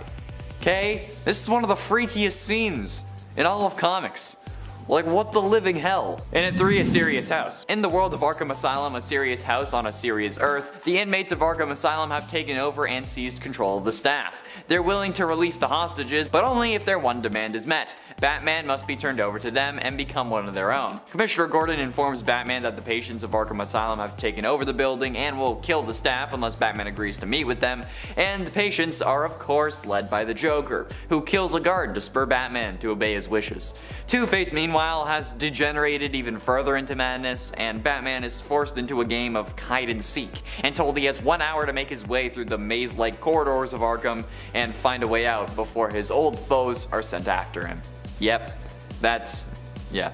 The fact that Joker is just leading a whole gang of prisoners who have taken over Arkham is absolutely insane, and then the art style of this comic makes it one of the freakiest depictions of the Joker to date. Like, you've been seeing it, it's nuts. Penultimately, in at number 2, The Batman Who Laughs. The story of Batman of Earth 22 was not much different from that of any other version of the Caped Crusader. When he was a boy, Bruce Wayne watched his parents get murdered in an alley, vowing vengeance against crime. So he trained for years and became the hero Batman, fighting supervillains in Gotham City. Everything went sideways though when Joker started a killing spree across Gotham. The clown had discovered that he was dying from the same chemicals that had turned him into what he was, and wanted to make everyone die with him. He killed all of Batman's enemies, including the Penguin, Catwoman, Killer Croc, the Ventriloquist, a lot.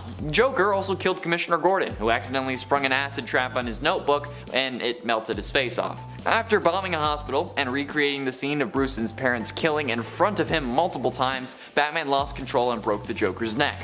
Unbeknownst to Batman though, the Joker exhaled a toxin contained in his heart, which infected anyone close to him if he died. In this case, it was Batman. This caused him to snap and basically become the new Joker, taking over Earth 32 and later on, gaining cosmic power. Yeah, cosmic power. Joker. But also Batman. No thanks. And finally, in at number 1, Death of the Family. When the Joker became obsessed over destroying the Bat family, he decided to arrange for his face to be surgically removed. According to the Joker, he did this to symbolize that even without his mask, he was still the Joker, whereas Batman, Robin, and Batgirl's identities were only mask deep. To see this through, Joker arranged for the serial killer known as the Dollmaker to remove his face surgically in Arkham Asylum. The Dollmaker sent his, son to do the procedure though, only for the Joker to kill him by tearing out his throat with his teeth. Dollmaker later went on to actually remove his face, since Joker refused to do it any other way, but the two actually arranged to celebrate his rebirth before leaving the clown's face on the cell wall for Batman to find. Joker would later use straps, clips, and pins to retrofit the flesh back onto his face in a form of mask, which he wore over his now exposed tendons, hiding the way he looked, because honestly that might have been a little too much. Joker would also remain in this mask for the remainder of his plan to destroy the Bat family, a mission which ended in a dinner party in the Batcave. And I think it's fairly obvious why this is number 1. Even without cosmic power, a man getting his face removed only to turn it into a mask to wear it again? No thank you. Not to mention that this is also the face that Joker's daughter ends up wearing, I'm pretty sure. So, no. Number 10. Yeoman America. Back in Avengers Volume 3 number 2 in January of 1998, Morgan Le Fay's reality distortion wave caused the time period to be altered to a medieval setting which altered the Avengers' clothing, speech patterns, and thought processes. For Steven Rogers, he became Yeoman America, a knight-like soldier with red, blue, and white stars and stripes armor, and weapons including a sword and a more fantasy-like shield. Now, to be clear, this is just regular 616 Captain America, but magically time displaced, so he's got all of his same abilities, but something about wearing a suit of armor and wielding a sword like that makes him just kind of better than himself?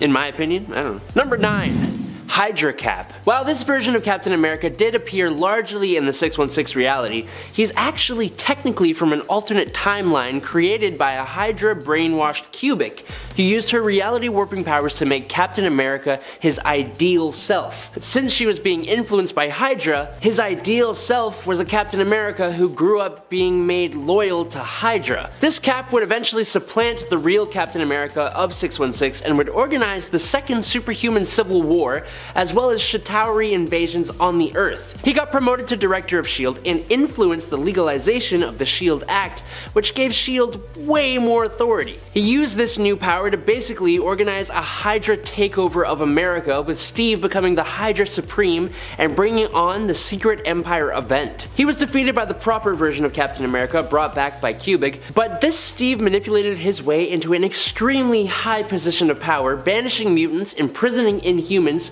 creating a Hydra Avengers team, and forcing other heroes into the underground. Number 8. Peggy Carter. If you've seen the Marvel Studios What If show, you know alternate versions of Peggy Carter get the super soldier serum in place of Steven Rogers. Fans love this idea, even if it's strange for a British agent to become Captain America. There are a few different versions of Captain Carter to choose from, but they all generally share the same abilities. There was a version of the character who appeared in Exiles number 3 in 2018 who had a great costume. The one in the Disney Plus show joined the Guardians of the Multiverse, so she was clearly an exceptional version of the character. She's also shown up in a new Marvel Cinematic Universe movie sporting a jetpack, and was able to give the villain of that movie a real good run for their money, while other more powerful characters were like felled instantly. She can be a bit more hot-headed than her Steve Rogers counterpart, sure, but she has the power of fan love, and if you know anything about what that power can do, you know that Peggy Carter as Captain America is very powerful. Number 7. Spider UK. The first Spider-Man mashed with another Marvel hero. These mashups always make for powerful characters. Basically, Spider UK is William Braddock, hailing from Earth 833. If you haven't gathered from the Braddock namesake, Spider UK is what would happen if Spider-Man was Captain Britain. As such, he is part of the Captain Britain Corps, being introduced in the Edge of Spider-Verse Volume 1. He is also part of the Spider Army put together to take on the Inheritors, and a pretty important part of it, he was not only an amazing leader but also had a very useful dimension hopping ability. Unfortunately, this Spider-Man didn't actually have a spider sense, which is probably what allowed him to be de-lifed by an attack from behind in Spider-Geddon number 1. Number 6. Spider-Man 2099. Probably one of the most loved characters on this list. The Spider-Man of Earth 928, Miguel O'Hara, or as he's better known, Spider-Man of the dystopian future of 2099. This version of Spider-Man has many similar abilities to 616 Peter Parker, but some that are not so similar. He has super speed, which is actually capable of somehow creating a decoy. His spider sense allows him to telepathically communicate with others. He has accelerated vision, he has retractable talons, and also has fangs that he can use to paralyze others. And he has the famously disgusting organic spider silk spinnerets on his wrists. He first appeared as a preview in Amazing Spider-Man number 365 in June of 1992, and in his own series in Spider-Man 2099 number 1 in September 1992, and he is a titanically awesome character. At number 5 is Beta Ray Bill. This guy is a very aggressive but also very respectable Thor variant. He sort of just butts into Thor's life and takes his title without even so much as a conversation first. It's sort of funny actually. They start as rivals and quickly become friends when they realize they pretty much match each other's power levels almost identically. Basically, Beta Ray Bill is a champion from his own world of Corbin, and when it's tragically destroyed by Searcher, he is forced to go on a pilgrimage to find a new home with a group of his own kind.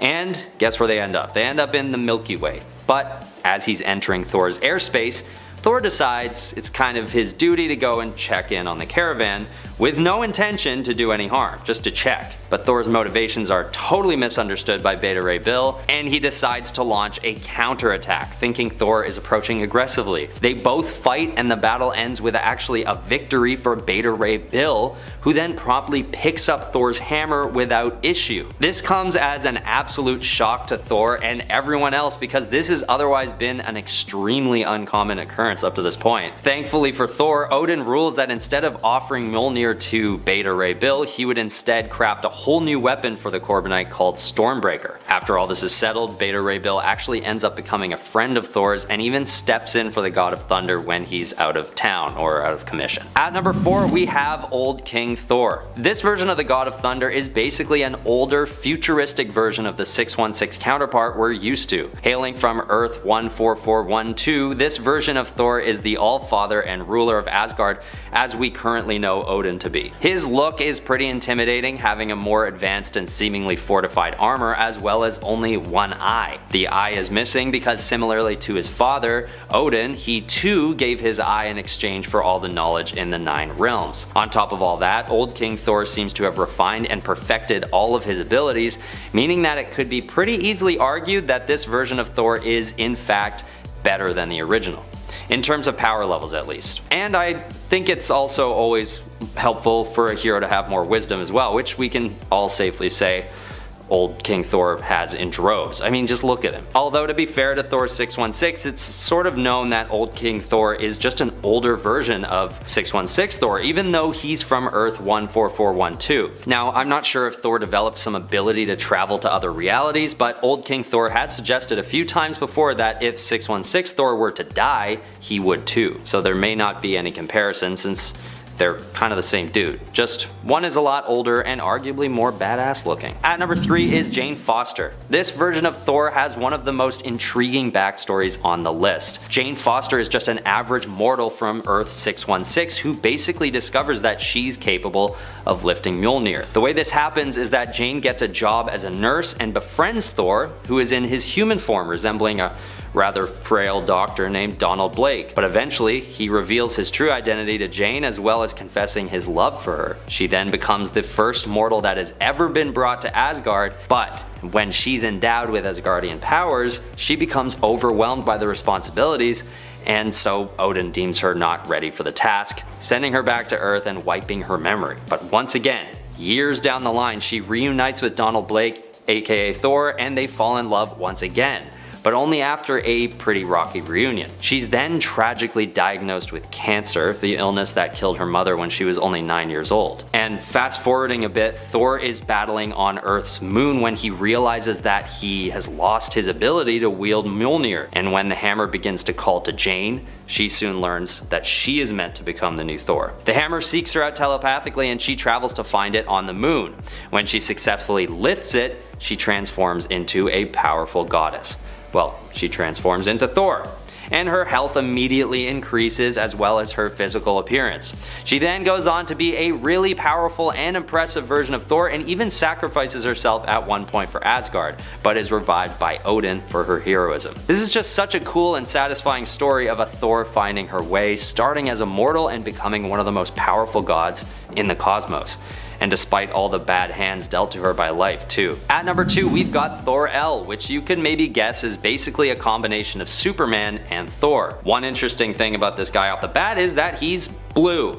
This is because when the two characters merge, Superman is in his blue energy form, and this merge that I mentioned is referring to the Ultimate Access crossover from the 90s.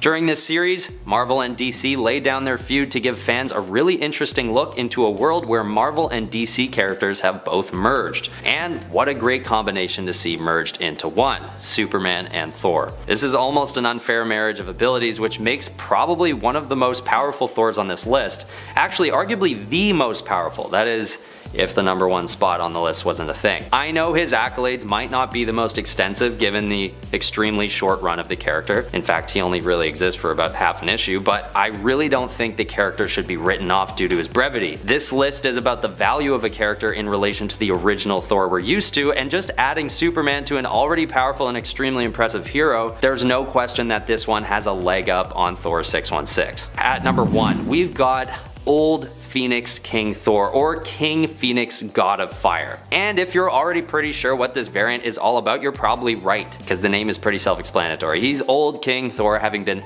overtaken by the Phoenix Force. In 2018's Thor Volume 5 Issue 6, Thor is facing off against Doctor Doom in a distant future, when he also encounters a Phoenix-possessed Wolverine, who is basically a walking, flaming adamantium skeleton at that point. And only when Wolverine reaches to grab Thor's hammer does he basically explode and disappear and pass on the Phoenix Force to Mjolnir, which just leaves Old King Thor and Doctor Doom to face off. But this isn't any ordinary Doctor Doom, it's a Doctor Doom endowed with the powers of the Iron Fist, Starbrand, Doctor Strange, and Ghost Rider all in one. And with the prosperity of Earth on the line, Old King Thor knows that he has to act fast not to end up overpowered by his supercharged Doctor Doom variant. So he makes the bold move of grabbing the hammer and allowing himself to be overtaken by Phoenix Force. With Old King Thor being one of the most powerful versions on the list, this variant instantly becomes hands down the most powerful we've ever seen.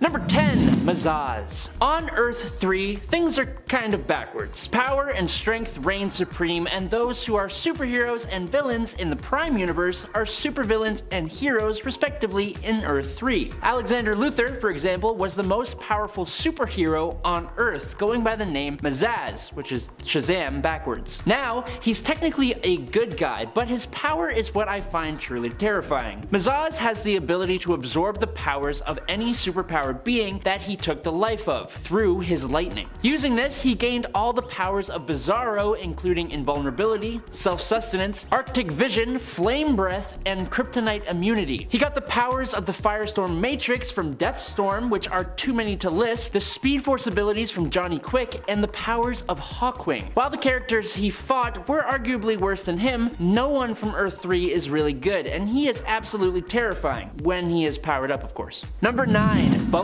in the Night. For starters, DC's House of Horror is basically a collection of short stories featuring different characters. They are all equally interesting and horror themed. The Possession of Billy Batson and Last Laugh stories are particularly interesting, but for today's video, I think I want to talk about the very first one. Bump in the Night. This short story follows Martha Kent on the night Kal-El arrives on Earth. Jonathan Kent has gone out to explore what exactly caused a big bang and a trail of smoke on the Kent's farm, but he isn't coming back. As Martha worries about where her husband has gone to, she goes back inside the house, but Martha starts hearing bumping and thumping coming from upstairs in the house. Suddenly, a demonic humanoid child crashes through the ceiling and begins attacking her. She tries to run to the barn, but fiery beams of energy fire from the creature, blowing up the barn. She takes refuge in her truck only for the creature to land on the hood, shrieking. It throws the truck across the yard and Martha gets out wounded only for the truck to explode. The creature flies away with the symbol of an S emblazoned on his chest. If you are looking for comic book content, this is the place to find it, so hit us with a subscribe to stay inundated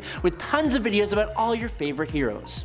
Thank you. Number 8, Speed Demon from the Amalgam Universe. The Amalgam Universe, where the worlds of Marvel and DC collide, is honestly an amazing place. We get all kinds of crazy mashups like Wolverine and Batman, but while that is incredibly awesome, the one I think may be better for this list would be Blaze Allen, the Speed Demon, or basically the Flash mashed together with Ghost Rider. Yes, it's as crazy as it sounds, and honestly, it's more totally awesome than it is scary, but Ghost Rider is already fast with his motorcycle, so imagine if he didn't even need that. The best part of this is that his cousin, Wally West, becomes another version of Speed Demon, and the two of them work together. It's not something that I thought I needed, but I absolutely did need it. Number 7, Electric Superman. During the 90s, to make Superman more interesting, I guess, DC decided that instead of his normal powers, they would give him Superman energy-based abilities. It instantly makes me wonder who would win in a fight between classic supes or this guy. This Superman needed to wear a containment suit that helped him regulate his new powers. He could turn back into Clark Kent at will, but at the cost of losing the ability to actually use these new powers. This version of Superman also didn't have the traditional super strength that we'd expect. Instead, he could use energy fields to lift incredibly heavy objects, which is kind of the same as the regular Superman,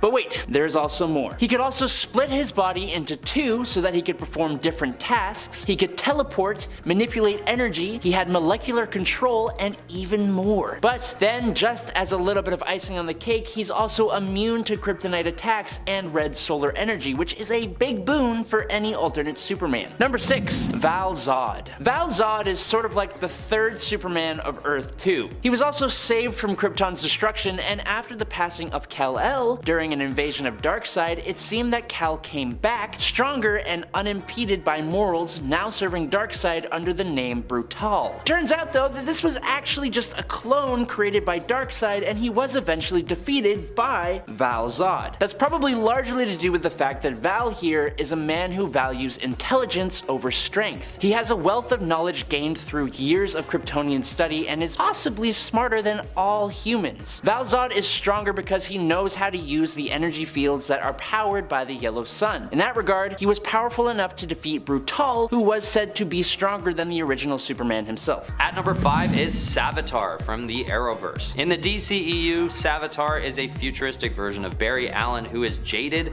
by a failure that turns his family and friends against him. So what does one do when they're cast out of society? Right, they decide to become a god. But joking aside, he does get his speeds to a point where he easily surpasses the abilities of his prime self and even starts to notice his body ripping apart due to such high speeds. This is why we see him in this insane armor. He designs this armor to keep himself safe at his unimaginable speeds. He then goes back in time and across dimensions to spread awareness of his godlike status before going back to modern day Prime Earth and facing himself as this newly improved yet fully evil variant. At number 4 is Black Flash. Black Flash is a manifestation of death that is fast enough to chase down any speedster and take them out for good. He can move faster than the speed of light and is immortal, putting him very high on the list. It's unclear why Black Flash is always trying to kill speedsters like Barry Allen and Wally West, but it's suggested that these speedsters are so fast that they can outrun time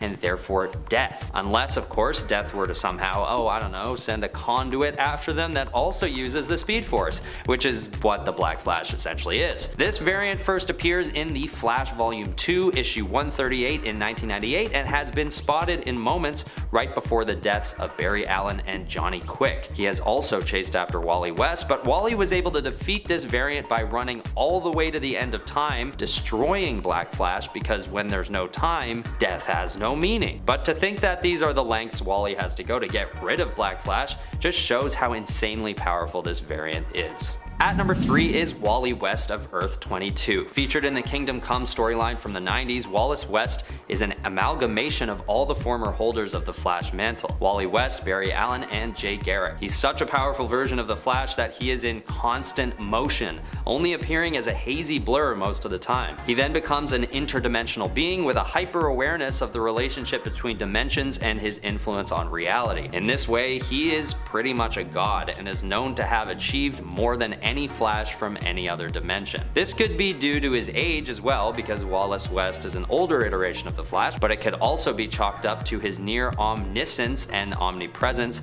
as a Flash variant. He isn't quite immortal like the Black Flash, but his mastery of interdimensional knowledge could be considered a more powerful trait than even immortality. In our number 2 spot is the Red Death. The Barry Allen from Earth 52 is a villainous combination of Batman and the Flash, and is known to be the most powerful version of the Flash in the whole multiverse, but I beg to differ, because I'm putting him at number 2. You'll see who goes ahead of him, and we'll see if you agree with me. First appearing in the Dark Knight's Metal comic book event in 2019, the Red Death is basically what you get when you give Batman super speed, super strength, and durability. This means that this variant can use the extreme intellect of Batman and apply it at extreme speeds, crafting bat gadgets faster than the speed of light and tracking down his enemies effortlessly in a split second. The way this villain is formed is that Batman is jaded by his experiences of loss, getting emotionally exhausted by losing so many sidekicks and deciding that he needs to take matters into his own hands. This dark motivation also adds to the Red Death's power as he takes out his anger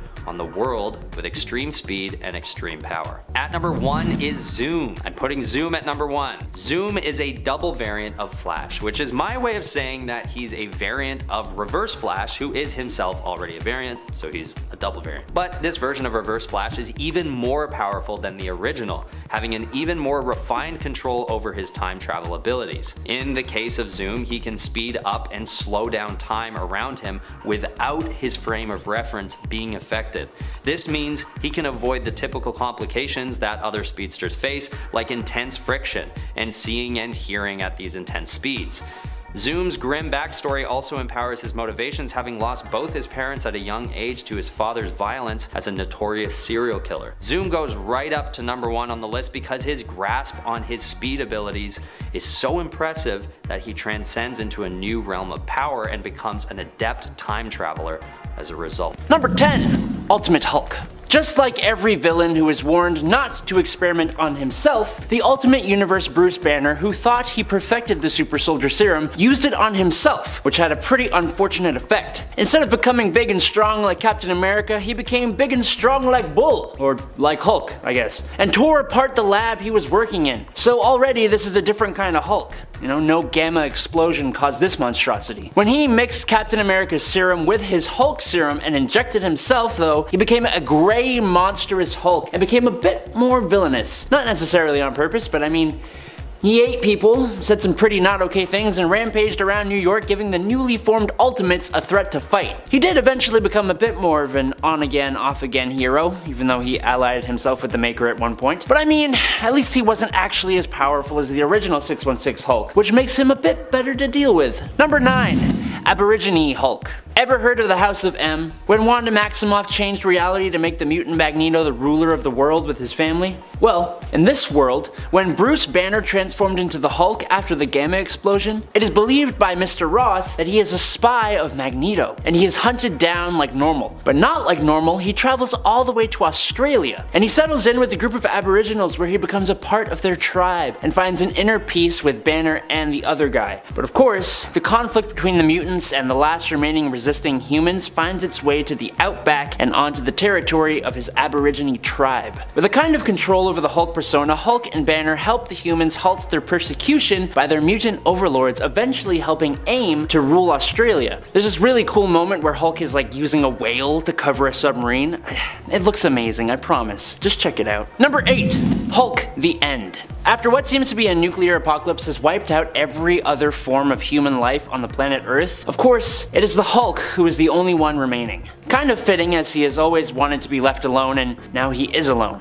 Except not fully. Now that every human has left, Hulk is left with one person who won't leave him be, Dr. Bruce Banner. Banner is always there, just kind of on the subconscious background. This version of the Hulk contends against massive mutated cockroaches who eat him, but he always heals and remains alive. It's rather strange how this happens, but at some point in time, Bruce Banner actually passes on inside of the transformed Hulk from a heart attack, and finally lives the Incredible Hulk utterly and totally alone in the world. It's honestly a really depressing story, and it ends just as depressingly, but it is nonetheless an amazing story, and I think if you've never checked it out, you probably should. Number 7. Hulk 2099. Spider-Man 2099 is an incredible character and story. The world that Marvel set up in 2099 is just as awesome and brilliant, which led to a bunch of heroes getting 2099 counterparts. Obviously, the Hulk had to be one of them. In 2099, you'll find a cult called the Knights of Banner, who are trying their darndest to create a Hulk. Oh, and to get a movie deal, but mainly to get a Hulk. Or a Hulk-like thing. A man named John Eisenhart joins up with the cult, and after an upset cult member triggers a gamma explosion, Eisenhart is transformed into a new version of the Hulk. Now this alternate Hulk is just a smidge different from our regular Hulk. Like I don't know, his super strong prehensile tongue. That's a big one. His crazy long hair could be considered another. He had sharp teeth and very strong claws, and he also isn't a savage Hulk, so his strength is not limitless. But yeah, I'd still run from this monstrosity. Number 6, the Lizard Hulk. In Spider Island, New York has been captured and taken over by an evil Spider Queen, who not only rules the citizens, but has also turned most of them into mindless spider people. She has even turned a large number of heroes into scary looking spider mutates. Hulk is one of those heroes. Now, while this version of Hulk could honestly make this list, there is a point in the story where Flash Thompson, otherwise known as Agent Venom, who leads a resistance against the Spider Queen and is trying to cure the spider virus, infects Hulk with the blood of Dr. Kurt Connor, or as he is otherwise known, the Lizard. This actually works, and instead of being an arachnid type Hulk, the strongest Avenger becomes a lizard type Hulk. I don't know. He fights alongside a werewolf Steve Rogers, a vampire Carol Danvers, and a green goblin Tony Stark. It's pretty cool. And he himself is pretty impressive. I mean, just look at the power set he now possesses. All his gamma mutated physiological abilities, his limitless strength, and all that loveliness, plus the abilities of the Lizard from 616. Including that sweet tail. Number 5, Darkhold Iron Man. As we glimpse into the Darkhold, we get to see into the much darker reality of Earth 21129 when it comes to Tony Stark's tale. Here in Darkhold Iron Man, issue number 1, we meet Tony Stark, who becomes obsessed with the armor that he's building, despite the fact that once in said pieces of armor, they cannot be removed, as they bond to Tony in such a way that removing the armor also removes his skin. In essence, we learn that the armor is kinda like feeding on Tony Stark's organic makeup, fully bonding with him. When he wears the helmet, this becomes evident when we learn that skin and bone are melting away, as the suit has, well, no need of them, because they're like, hey, we're armor, so you don't need that. This Tony Stark is eerily powerful as he threatens to take over the world with his technology, offering everyone the infinite and permanent safety of his suits, at the cost of their own organic lives and bodies. Number 4, Iron Goblin. Earth 19919, or the Spider Island, basically saw the city of New York taken over by the Spider Queen, who infected millions of people, including heroes, turning them into monstrous spider people. Agent Venom of the Resistance began using other monster transforming techniques. This includes injecting the Hulk with the Lizard Serum, using the Godstone to turn Captain America into a werewolf, and Captain Marvel was turned into a living vampire. For Iron Man, he was sprayed with the Goblin formula used by Norman Osborn to save him. This gave Tony Stark super strength, speed, stamina, durability, agility, reflexes, and a regenerative healing factor. You know, the superhero starter pack of abilities. Plus all the technology of the Iron Man suit. Unfortunately, the serum also has the side effect of making people maniacal, paranoid, irrational, and illogical. Not wanting to go fully insane and to make up for his crimes as an arms dealer, the Goblin Iron Man wielded the Ebony Blade, one of the most powerful weapons in the Marvel Universe, and sacrificed himself to save the Resistance. Number 3, Ghost Panther. Ghost Panther is a version of the hero who also boasted of the powers of Ghost Rider. He hails from the Infinity Warp reality, which was created when Gamora folded the universe in half using the Infinity Stones. This caused souls in that reality to merge together, creating amalgamated heroes and villains, which also included Ghost Panther.